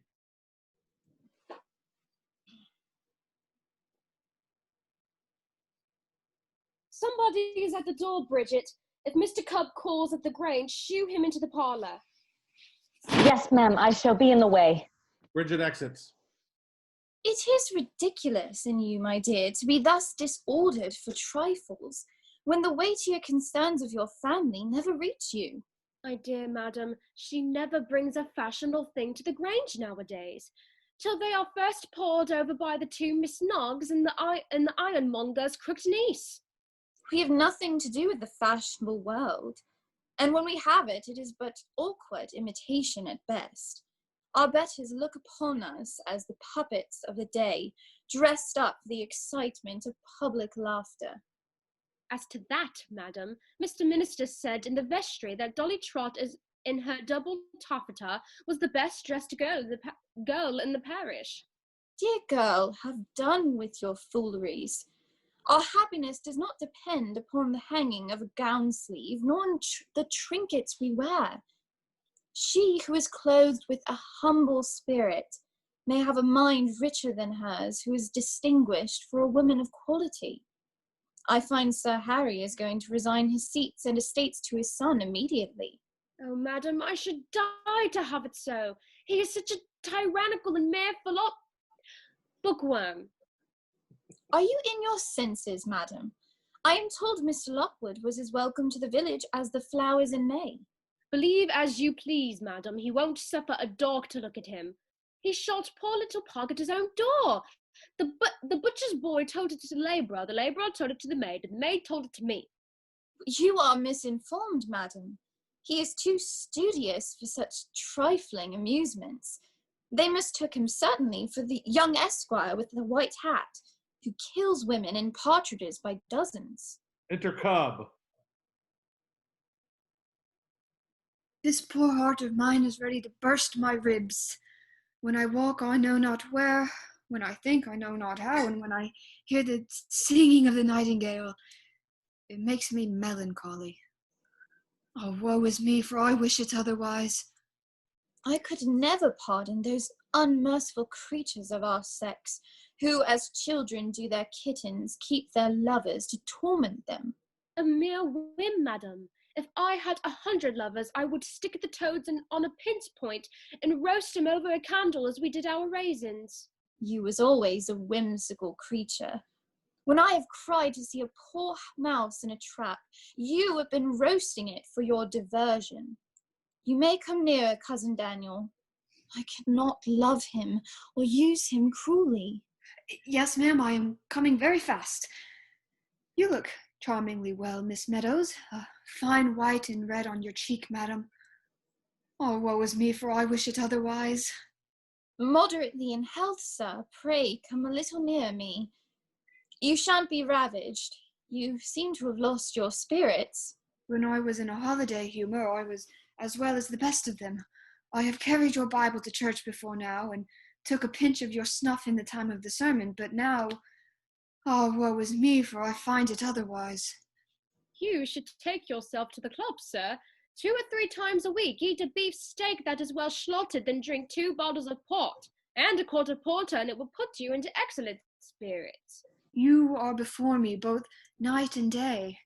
I see you in my sleep, follow you in my dream, and when you seem to smile or pat my hand, then I wish I had never woke. How inoffensive is this good creature. I pity his feelings by my own. Everything you say is pretty. Everything you do is pretty, and when you are not there, nothing is pretty. I cannot endure to see him so miserable. My own dog seems to be ashamed of me when I call him Fanny instead of Tray. The poor thing looks at me as much as to say how strangely altered. Oh, woe is me, for I wish it otherwise. I must stop his conversation, for I cannot bear it. I hope you don't design to be rude, sir. There, now it is all over with me. Not I, madam, in the least. I have nothing more to say. I am satisfied to ask your pardon. And what are Sir Harry's resolution, cousin? That we shall be married immediately. Proceed. That Mr. Lockwood shall be at the wedding. Very well. That 500 acres of land are worth your notice. Go on. And that Mr. Lockwood has promised to give me... What, sir? Speak it immediately. A black greyhound dog to keep in the family. How easily is a woman alarmed that is really in love. Now for a scheme to punish Miss Sophie's impertinence. I was thinking, cousin, as we are too nearly related for marriage, suppose you should turn your affections to Sophie Appleyard. I would as soon be married to the dried crocodile in the apothecary's shop. And I to the greenman that hangs up the alehouse door, or to the case of a base vial. She is as fiery as the spitting plants in Sir Harry's garden. A man would no sooner touch her, but she would fly at the eyes of him. A fellow without capacity. A woman without a sweetheart. A forked carrot not worth the scraping. A dried eel skin for a schoolboy's sock. Bravo, it goes on admirably well. A bit minifer not worth the stooping for. Pig at second hand. A dough cake spoiled in the baking. Mere barley water, nothing better. I believe I must give it up.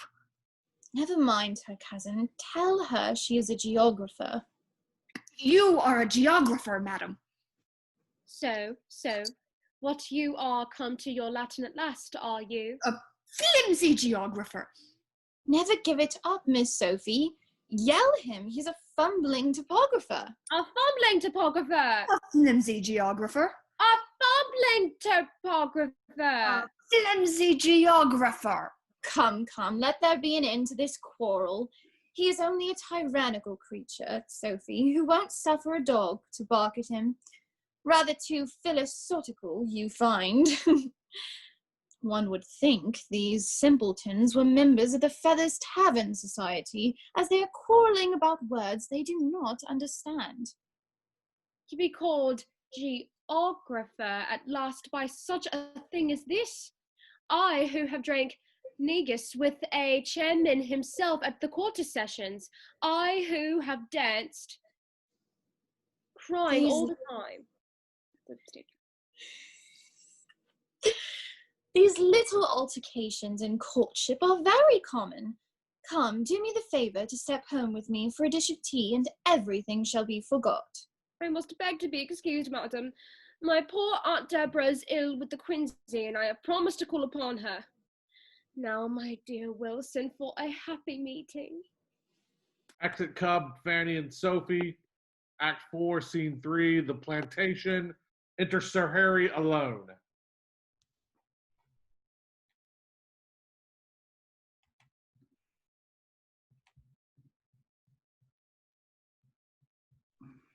This is the time the letter mentions, and this, I believe, is the private walk. Let me examine it. Just at the time, too. How punctual to his meetings, but I shall prevent it at present. By heaven! It is the same, the very habit that was my wife's. I gave it to her with my own hands. Who would wish to be a father?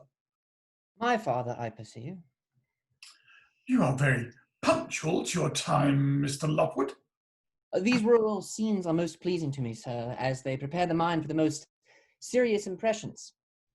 And you then, that mean and unworthy person that have endeavoured so much to destroy a character that had nothing in it but virtue to support it.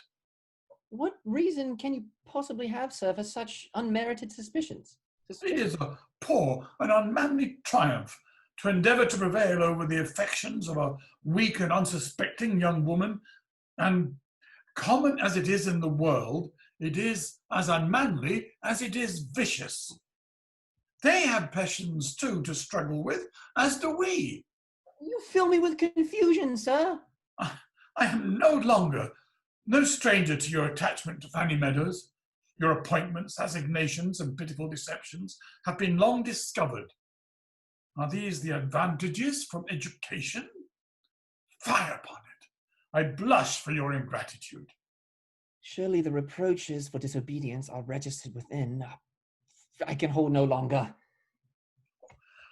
I never see him miserable, but I find myself the great sufferer. That I love Miss Meadows with a soft and bewitching tenderness, my own heart witnesses against me. The image of his mother rises in my mind and pleads on his behalf already.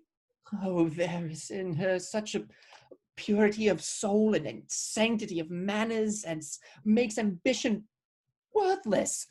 Heaven, as if ashamed of its niggardly affection to her fortune, has enriched her mind with more than natural accomplishments. Rise, sir. Where there is a heart susceptible as yours, reproaches are the less necessary. Oh, who would suspect the villain should lie concealed in so open and sweet a countenance? It is the will of heaven, sir, that directs our actions and forms our connections for us. Heaven has nothing to do with unworthy actions. And honour is a dress that sets well on him who wears it tenderly, but it sets awkwardly on him who is not the owner of it. So young and so able a dissembler. You are mysterious. Wilson, though partial to your interest, can explain things better. I detest the villain, but he is now so fast in prison as not likely to be further troublesome to your family. In prison? Then it is too late to save him. It is a very good time, sir. Most unfortunate at the very time I wanted him most. It could not possibly be more fortunate. Has he satisfied the creditors and made the poor woman happy? The creditor will be satisfied. Sure. It's you I'm speaking of. Probably, sir, this letter which was sent to me with your returned horse may explain things better to you. A person in dress of an officer with a letter from your... Tony, that's Leonard reading it. Oh, sorry.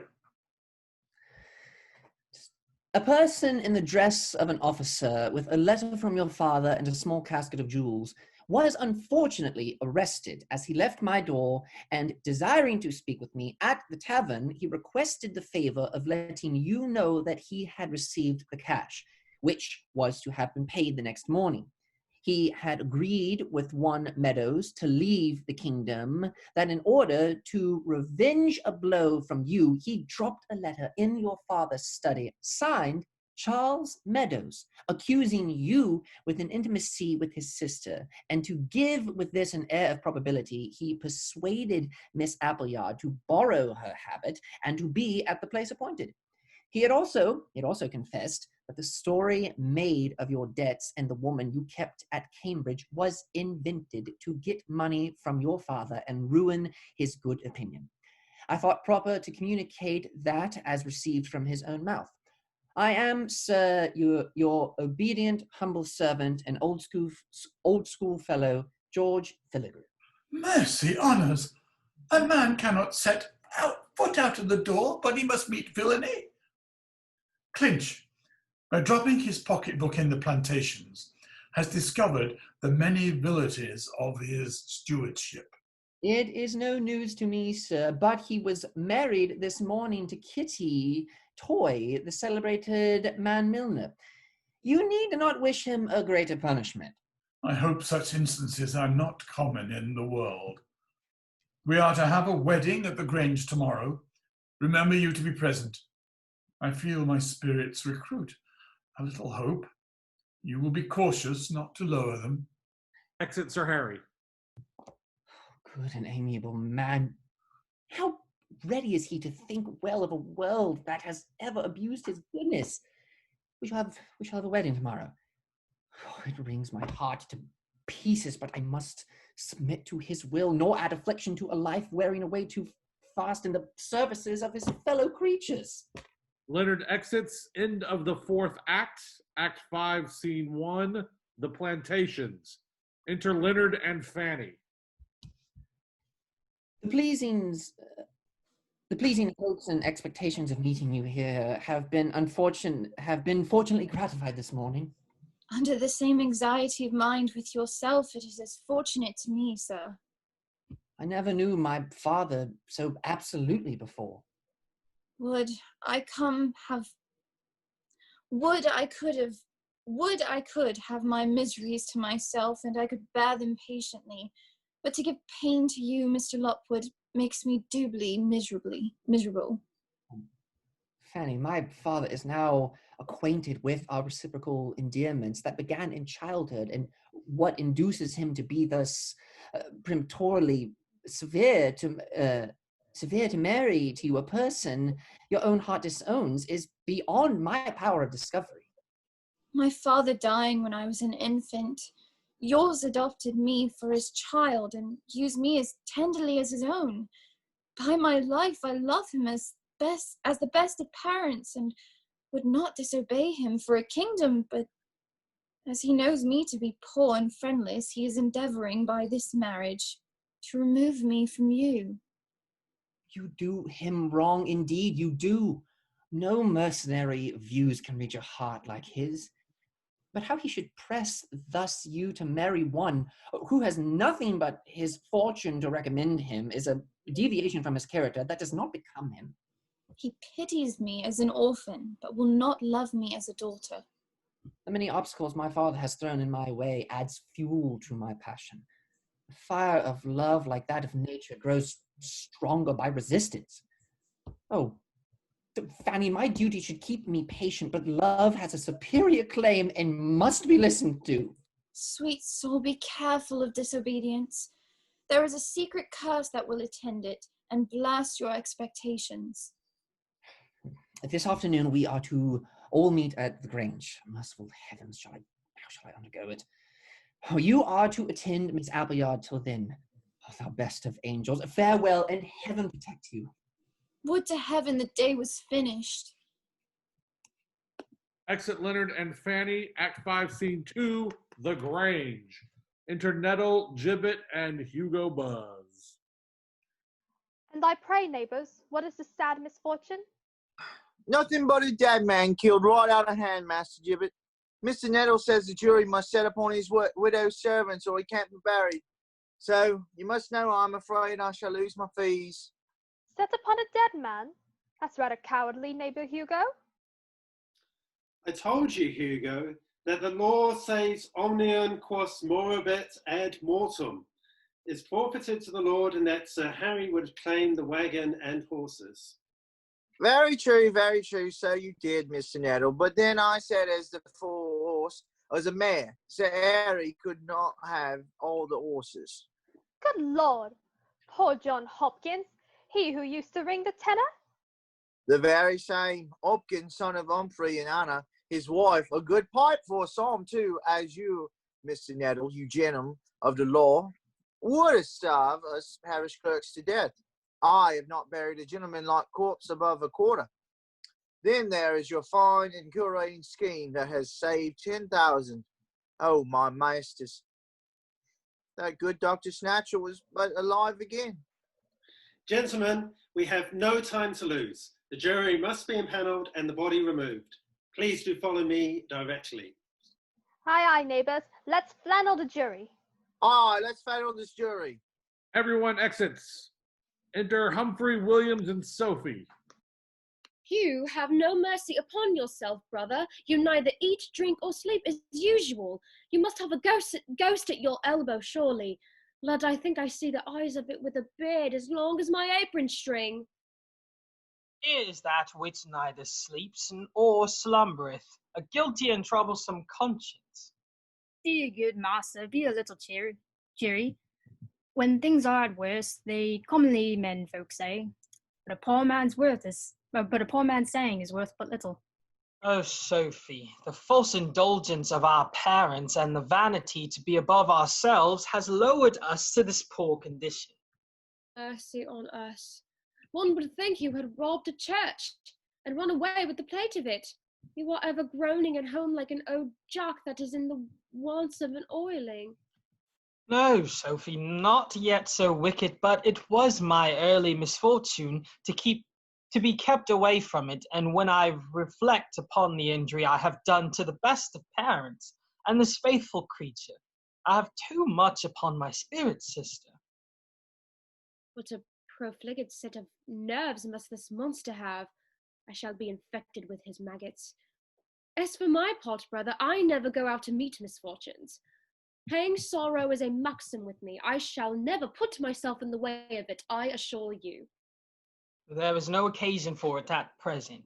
It is ready at your hands, unthinking woman. Company are to be here by Sir Harry's orders, and so wishing you, good Mr. Humphrey Hippo, better spirits, and a bottle of Hertfordshire tied to your button. I remain, no, I don't, but I go away, your most obedient. Sophie exits. Impenetrable creature. Aye, there she goes with as much prudence as might be crammed into a hazelnut. Enter Sir Harry and Leonard with Clinch following. I did not think there had been so ungrateful and so mean a monster. You have been so long imposed upon, Sir Harry, but the mask is now dropped off and you see him as he is, a mean and mercenary hypocrite. There must be something more than I know of to have occasioned this sudden change in my good old master. Your family, I suppose, Mr. Appleyard, can join the rest of the tenants and neighbours here in heaping execrations upon his head. I confess myself at a loss, sir, to know your meaning. What can Mr. Clint have done, sir, to have thus offended you? Villainy! I know thing better. Indeed, your honor has been a little too hard with me of late. I may have been a little too tenacious for your honor's rights, but who is he that can be perfect in a world like this? My rights, thou hypocrite? No, sir, you are too soft to milk your disposition. I had been formed like other men. I could have preyed upon the vitals of my fellow creatures. I might have been worth a little money. Excellent dissembler. Poor gentleman, quite chapfallen indeed. It is all over him, wheels up as I live. Do you know this pocketbook? Mercy on me. The same that I lost in the plantations. I am ruined and undone forever. In this you stand a confessed villain, under your own handwriting. The other tales of your dishonesty and meanness are such as are even a disparagement to manhood. The world, sir, is... Out with it, deceitful as well you are. Give me leave, sir, to add one instance more of his abundant modesty. I applied to him when in college for £100. This letter of his required a payment of £200 at your death, with the next turn of the vicarage at his own disposal. These are the leeches who take the advantage of youth as hurtful to society as a sword or famine. You shall disgorge your ill-gotten treasure. Dear heart, what makes me tremble so? Immediately, do you say, sir? Immediately. And you shall enable this honest fellow to have better bread, and he shall have my assistance with it. I have not felt such a minute's happiness for some time. I will avoid the law and submit to your mercy. I will avoid the law. Mrs. Clinch, much out of temper, and we didn't cast her. And pray, sir, is it me you would avoid? Sir Harry, I ask your pardon, and you, young esquire, is a woman of my condition to be thus abused? That you could have married a tallow chandler's nephew in an honest corporation? You, sir! As much as I love you, Rick, I think Mrs. Clinch is Kitty. Oh, shoot. My bad. Is that right? Did I get it wrong? It was. I was here. Mrs. You are Mrs. Clinch. My fault. I was gunning for my Olivier Award there. I will put myself back on. Take it. Mrs. Clinch, take it away. Game on now, dissembler.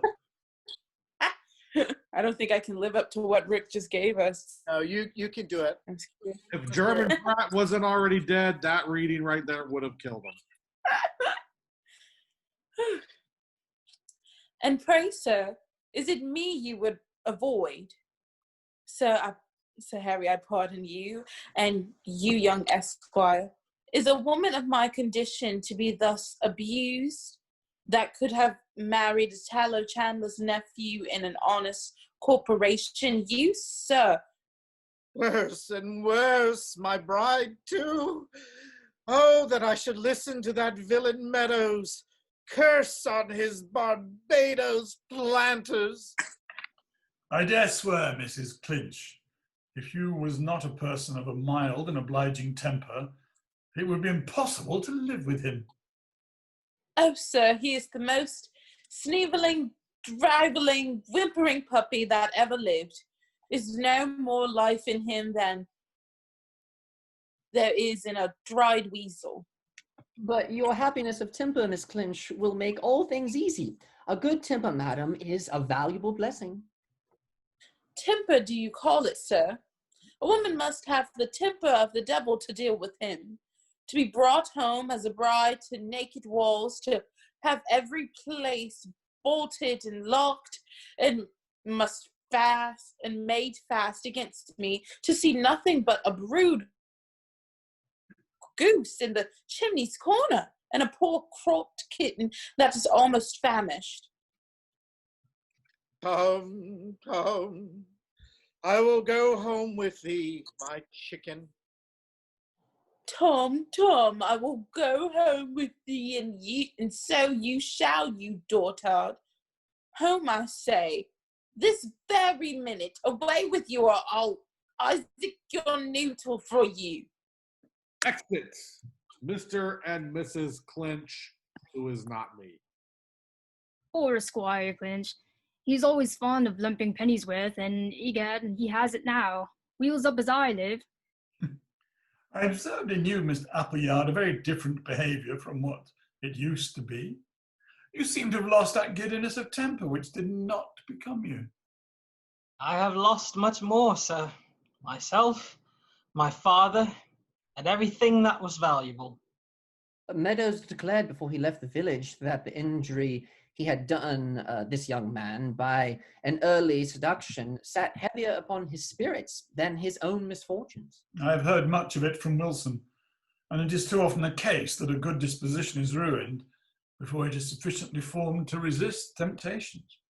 It is not improperly applied to Mr. Appleyard. You must know then that I have interested myself in your behalf.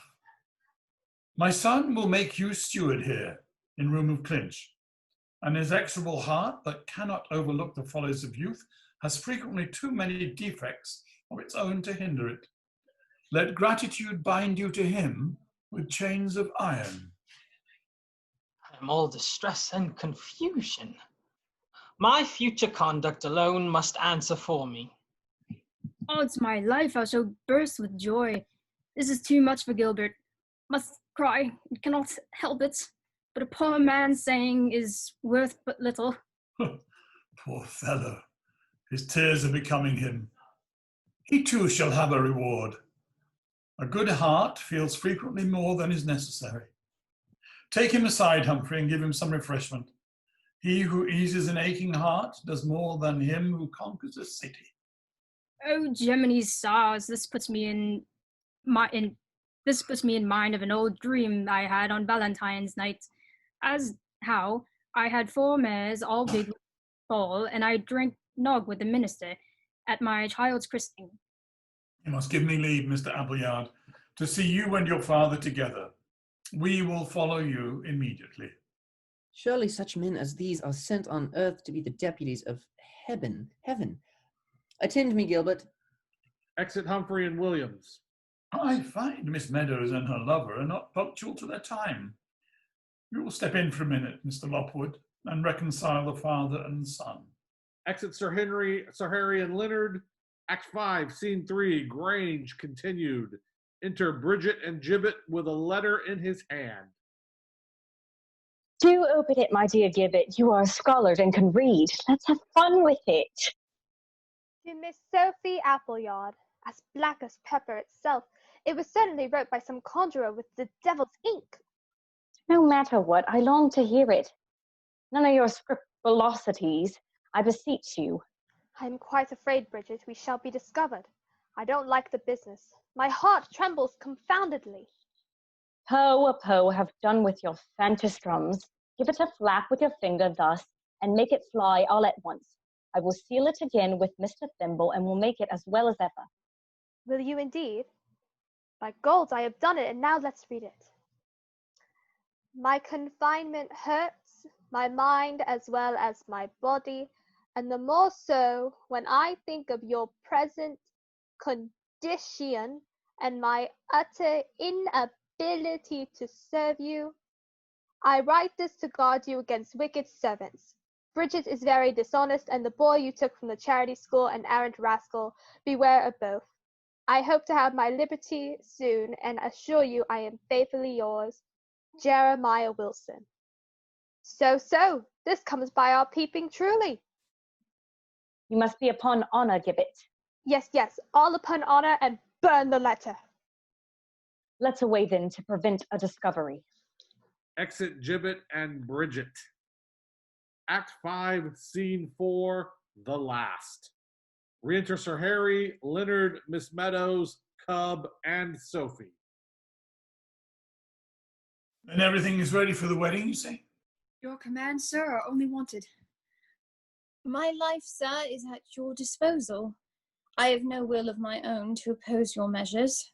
I can be but miserable if you will have it so. You had my free consent, friend Daniel, to marry Fanny Meadows. You have it from my heart. She will make you a very good wife, or I am much mistaken.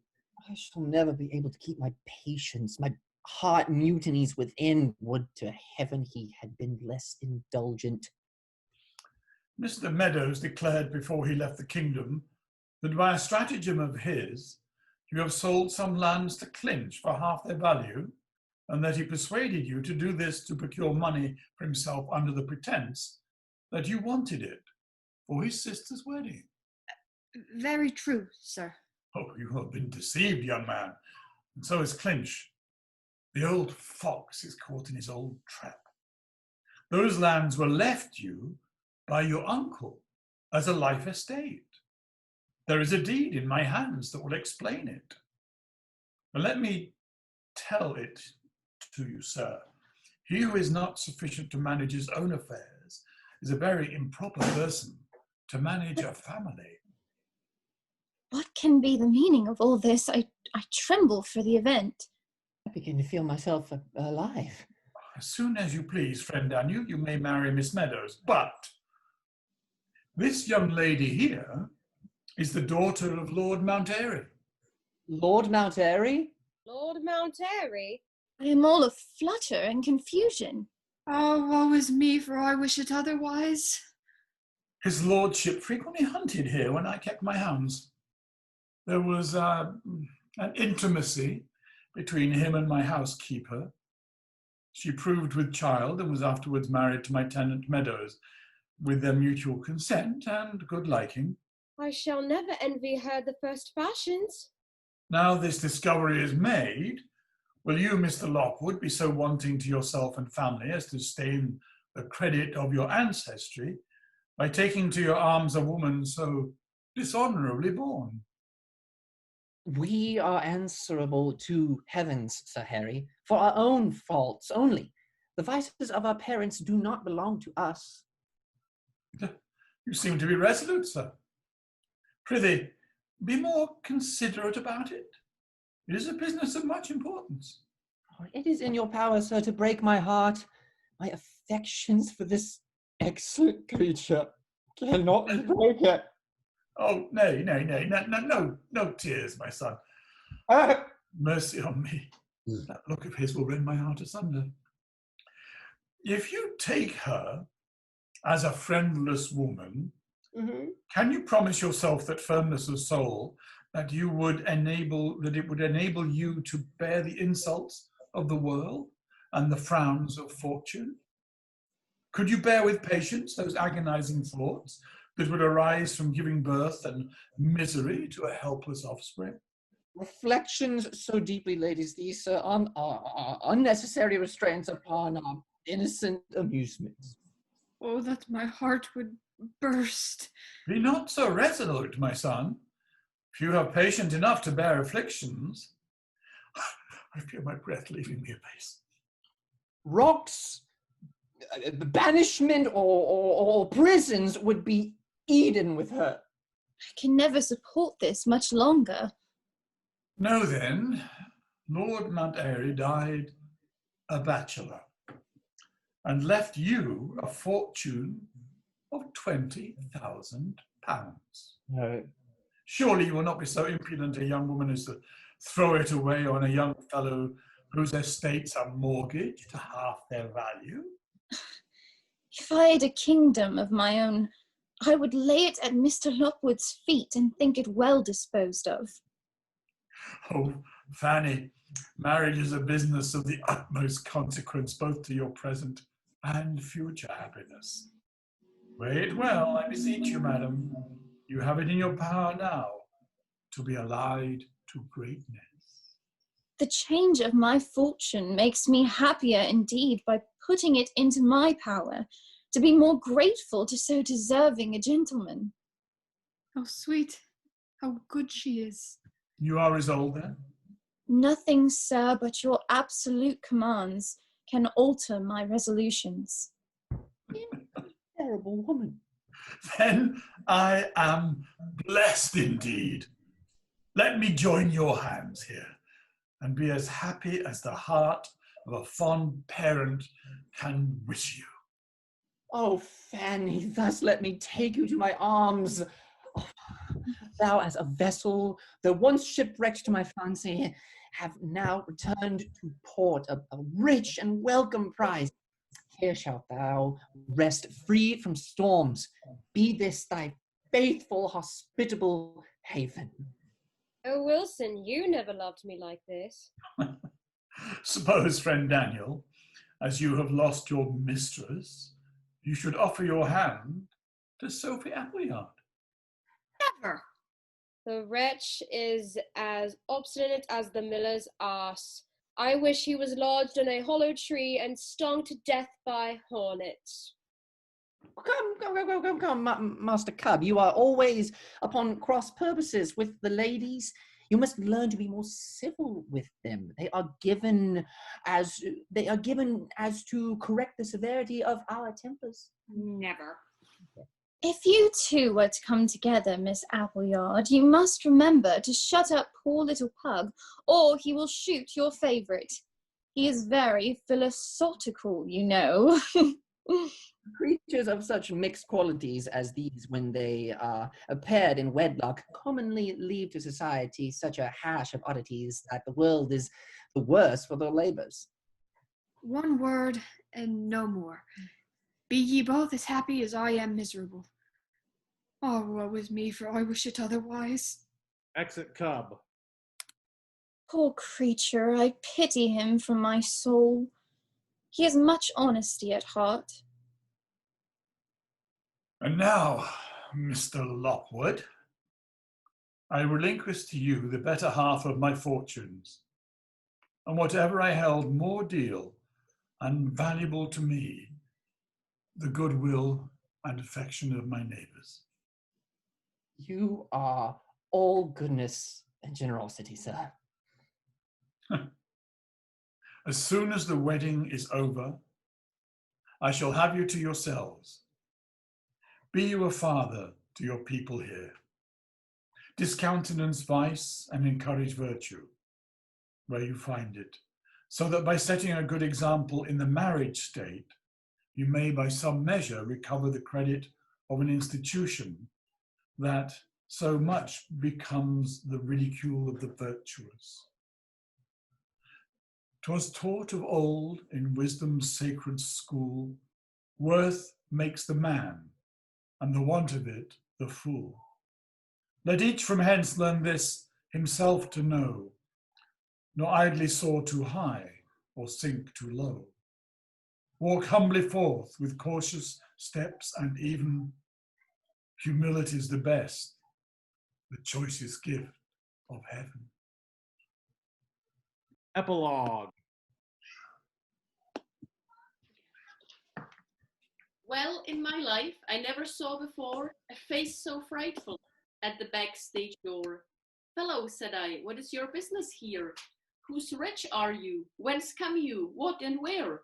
It is mine, he said, my master's will to follow. Madam, I'm bailiff to the good Apollo, sent from Parnassus by this god of day to seize and take the author of your play.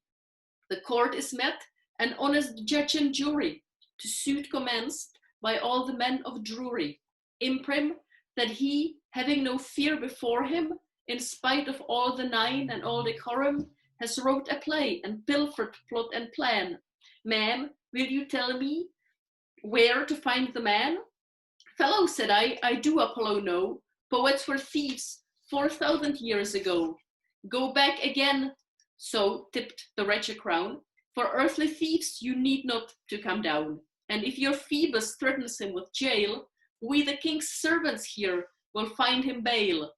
The fellow grinned, first made a leg, and then flapped his broad wings and sought Parnas again. Thus having saved him from the bailiff's hands, I wait on you to know your just commands. Will you condemn him for this first offense, a naughty man to murder common sense. Yet, should you pass kind sentence on his play, he may grow worse and write another day. What's to be done? To you we must submit. What, silent, all, books, gallery, and pit? Then let me speak, though partial to his cause, for once transport him with your kind applause. The end.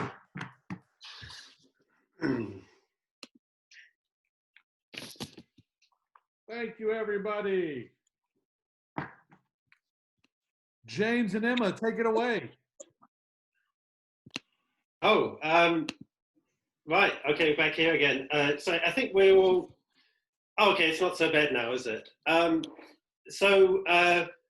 I guess, yeah, for anyone who'd like to ask a question, this is a time to turn it over to the audience who have been,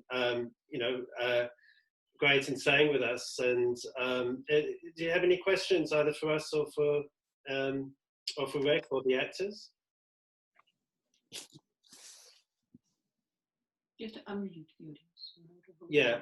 If you unmute, so what I'll do is I can go through the participants and unmute you, but you can also do this yourselves, I think, if you'd like to ask a question.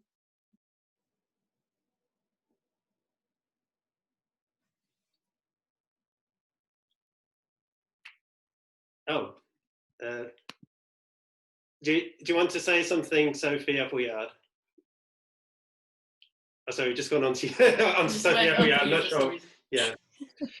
How about, can we have the cast just kind of quickly introduce themselves? Yeah, that would be great. Yeah. Let's do that. I'm Tony Haig, and I'm in Kentucky.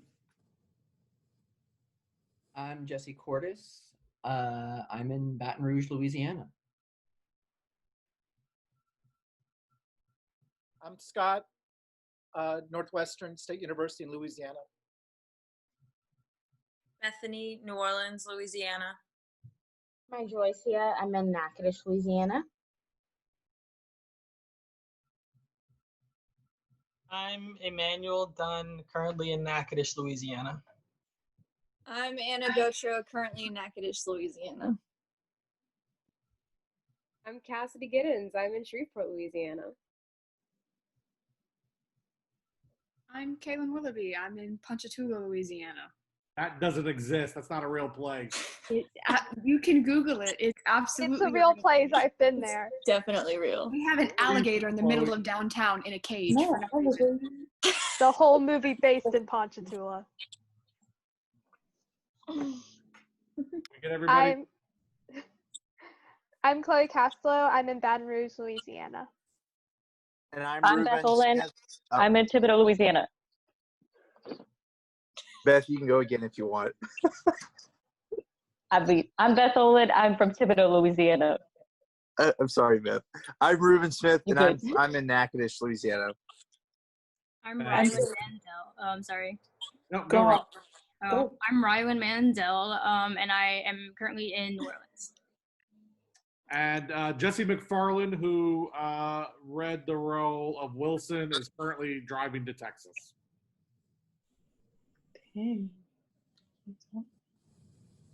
Tasia. I'm Tasia. Hi, and I'm in Natchitoches, Louisiana. And thank you guys for doing this on your Saturday. I really appreciate it. I have a question actually for James and Emma. So you heard it read. How does it sound? How does it feel? How does it play for you guys?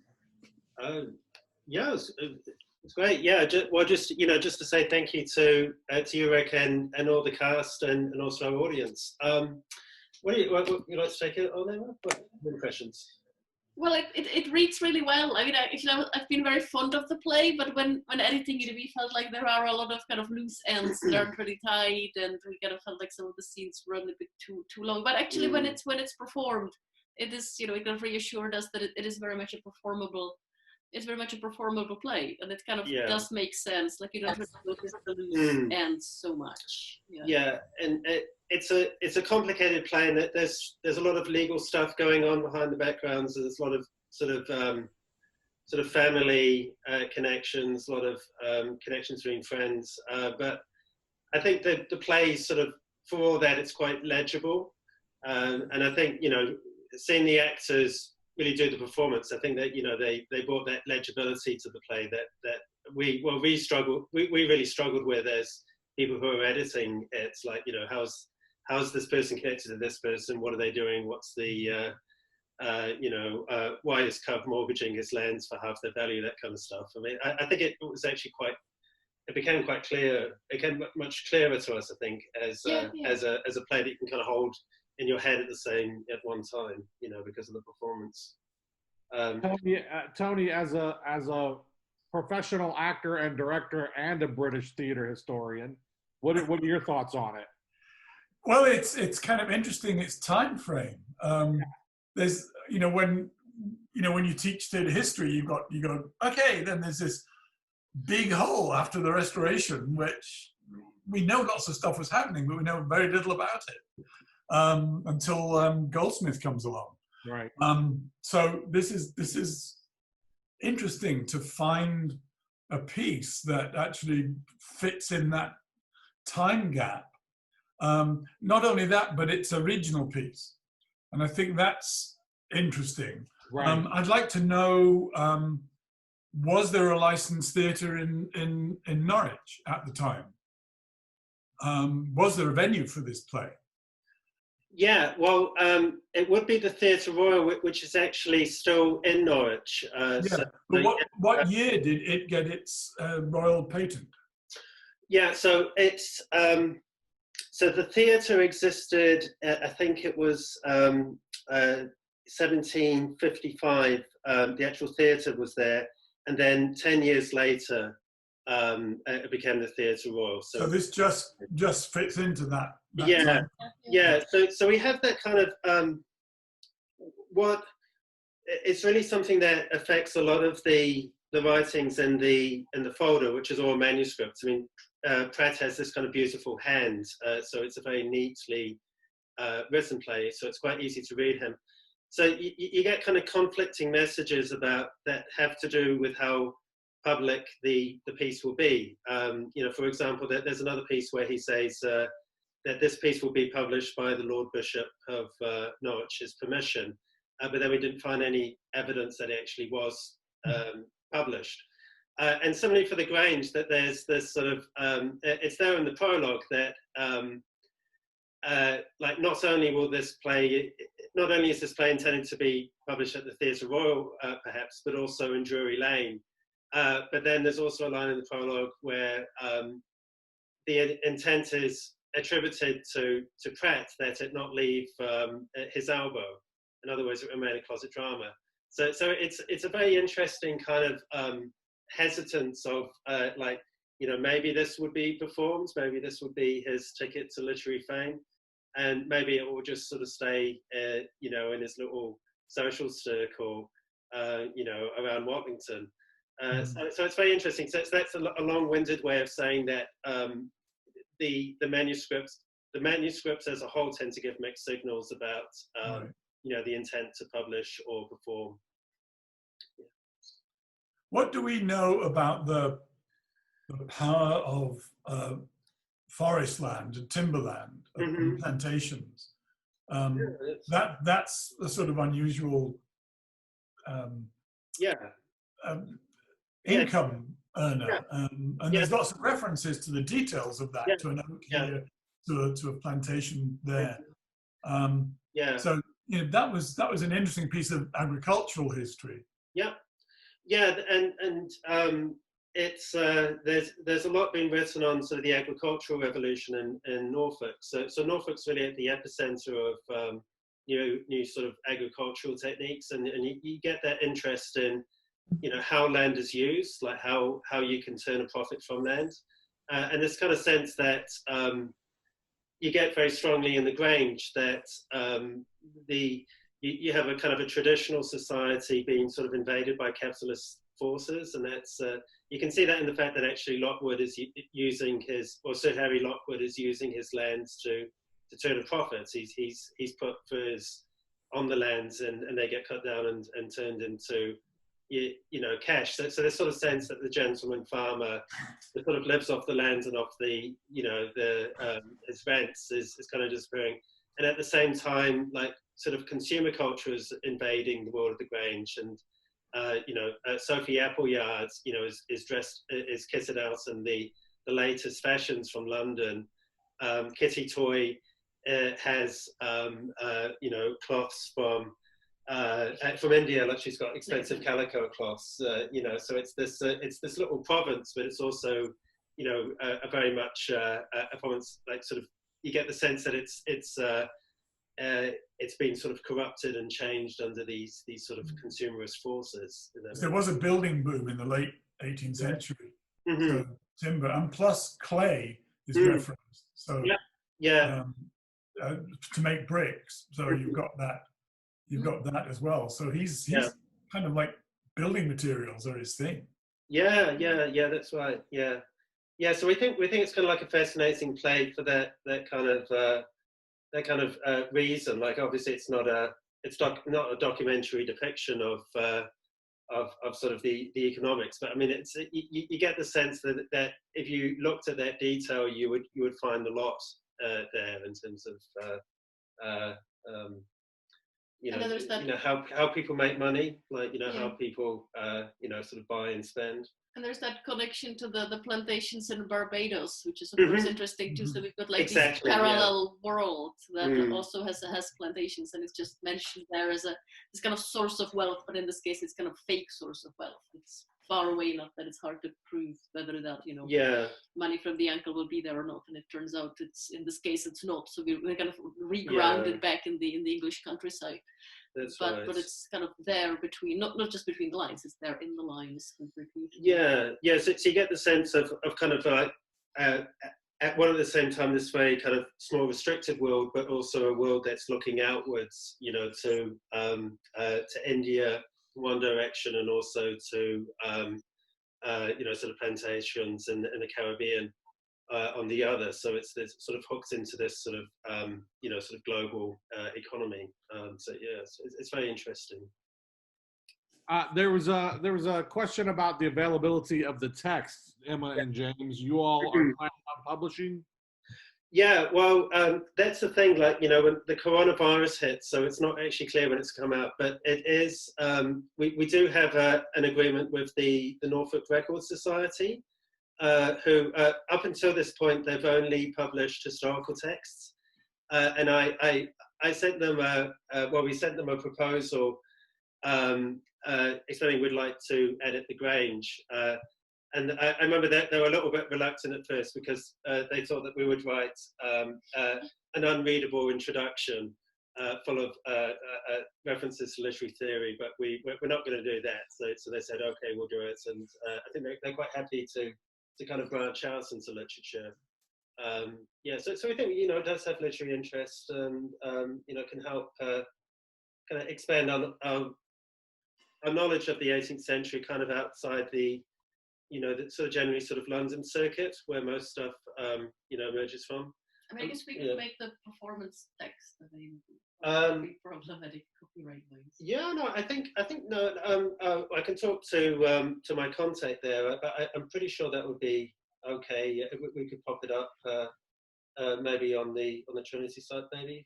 Yeah, we could do that. I mean, I'll do a final copy edit of it because I noticed a few things as we were going through it. Yeah. And we can make this performance version available, which is actually quite heavily edited. Like the punctuation, I completely re-edited for the performance and the capitalizations, and I modernized and standardized the spelling and things like that. Yeah. So the one will be published by the Norfolk Record Society will be quite different. It will actually be a kind of transcript of the manuscript to give an idea of what the manuscript looks like much more. Yeah, but Pratt isn't following, sort of present day conventions. In far like often it's quite hard to tell what's at first glance what's stage direction and what's dialogue, or what's aside, what's not an aside. So that's why. It was quite a lot of work to actually turn into an edition that could be performed. So I guess it would be useful to have both, like, if there's interest in putting the play on in whatever format, people can have the performing edition, and then there's the transcript, which is really, as per the Norfolk Record Society's guidance, really trying to get as close to the original manuscript as possible, sort of warts and all. So in other words, that it would be nice to have, both versions, if you like. Well, we should put on a full production. That's right. Yes, we were talking about that with Rick. Then we'll plan to bring you over to Dublin. Yeah, that'd be nice. Yeah. As long as Rick gets to play Mrs. Clinch. I mean, I think I was born for that part. That's another example. That's Pratt's fault, because when Kitty Toy marries Clinch, of course she becomes Mrs. Clinch in the stage directions. Right. And so the convention for Shakespeare does that. Oh, does he? Okay, so that's in the performance. So can you explain that, Emma? Yeah, I guess, but it's quite common in Renaissance plays as well. In some Shakespeare plays, the speech prefixes will vary for characters. But of course, we don't know what the Shakespeare manuscript was like. But in the quartos, it is the case. Mm-hmm. And you do kind of got to crack through and go, okay, wait, who were you and who are you now? Yeah. That's right. Yeah. I do think for the students, I think the prologue and the epilogue, it's almost like Samuel Pepys' diary. It really gives a good idea of the relationship of the playwrights, of the audience, and of the critics, and how they were viewing plays at that time. So very interesting. Yeah. Well, I'm really glad you enjoyed it. I thought, it's great that we've had some questions from the cast. I wonder, would anyone in the audience like to be brave? You could put a question just in the chat if you don't. There was a question about the background, if you want to talk about that, James. The background you use. Okay, yeah, we were looking for originally I was being over ambitious, and I had various backgrounds for each scene, and then Rick, who actually has experience doing these events, told me to keep it simple, stupid, and Rick liked the one that we have at the moment. So this is actually I'm not sure where this was, like a Google search. I was just looking, going through Google images, looking for suitable images. So this is a Grange. So you have the seat of the Lockwoods. That's that big elegant country house, and then you have the Grange, and this would be where Appleyard would be working. So sort of modest dwellings on the Lockwood estate. I think you've got a dog at the background, and I think if we put our heads down, because I think we're on the screen at the moment, aren't we? So yeah, if we put our heads down, you can see what it's like. You have to go down further, Emma, in the background. You see that? Yeah. Anyway. That's what we came up with, but it was a suitable little, sort of 18th century painting. And also it's nice that there's actually, if you look behind the actors, there's the village in the background. So, and the Grange, the play itself it's not a country house, which is sort of completely out, far from any other centre. It's close to Norwich, but it's also within a village. And there is really just one scene in which Kitty Toy and Charles Meadows are in an inn in the village, and then Meadows gives the idea to palm Kitty off onto Clinch, but that's within the village inn. So you get a kind of sense that's probably stronger from reading the play itself of kind of the sort of the human and natural environment where all this takes place. And also the trees there as well. So we thought that image actually really fit, because it's all the different kinds of habitats and locations that are mentioned or are relevant actually going to appear in it in some form. Yeah, it's similar to Shakespeare. Like Shakespeare would have the Forest of Arden, which is a natural forest, where young lovers go out to do their thing, and then here it's the very artificial plantations, the fir plantations, but it sort of serves a similar function. It's this place sort of outside Sir Harry's authority, but then he keeps on getting tip-offs to go out there and sort of keep his son in order. But it's that sense that you sort of when you go out into the forest, you're leaving behind sort of patriarchal authority. Yeah. No, it sounds pompous, doesn't it? But that's back. You know what I mean. Can I say something? I'm Min Wild. I'm a scholar of smart, actually, rather than Jermyn Pratt.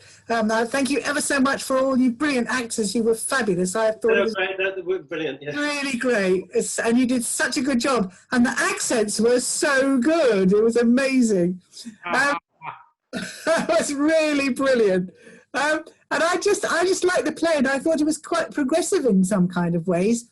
And I liked the stuff. So Harry was saying about education. So Fanny had an education. That was very important, wasn't it? So she could make these learned jokes at the expense of Sophie, things like that. That was really fun. And so Harry was a very benevolent character, wasn't he? I mean, I don't know if you guys know Henry Fielding's Tom Jones, but he's a bit like Squire Allworthy in Tom Jones, who's this really kindly character, and he has this kind of he's going to be really firm, but within inside himself he's really kind.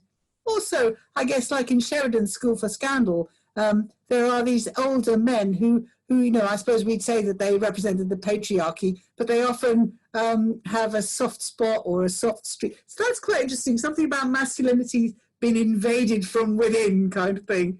I really enjoyed the show. I actually have to go now. I'm really sorry, but I just say thank you ever so much, because it was a real treat to hear, and you all did so well. Thanks ever so much, guys. It was brilliant. I'd love to see the script if it ever gets readable anywhere. Okay. Thanks very much, everyone. Bye. I'm going now. Thank you. Bye-bye. And thanks for that. No, I mean, I can't tell you how much I was laughing through that. So it was good that I was muted, but I laughed a lot through the performance, and a lot of lines that I think because we were just sort of sitting there like editing the thing, like we were just rolling around laughing, and we just thought, the acting job was excellent. So thank you. No, it really brought it to life. Yeah. This is actually my mum. Would you like to ask a question? But Vivian's iPhone is actually my mum, just for your information. Can you hear me, Mum? No. Oh, too bad. Let's go in the chat. No, I think maybe there's technical difficulties here, but I don't know, Rick. Is this a good time maybe to wind things to a close, or is there anything else? I think so. We I thoroughly enjoyed putting this together. I would have had more fun if we were all in the same room doing it. But it was still a delight, and thank you, Scott. Thank you, Tony. Thank you to all the students and recent graduates. Congratulations, recent graduates who are still with us. And I had a ball, and I'd do it again if we have another opportunity to do it again. So thank you all for taking the time on your Saturday afternoon and Saturday evening to share a little theater history with us and Thank you. introduce Jermyn Pratt to us. So thank you so much. Yeah. Thank you. Thank you. Thanks so much to everyone. It was a blast. Thank you. That's wonderful. Thank you so much. Stay safe. Everybody have a great rest of your weekend. Cheers. Cheers. See you later. Nice to see you all. Bye. Thanks a lot. Bye, Okay. Let's see. There we go.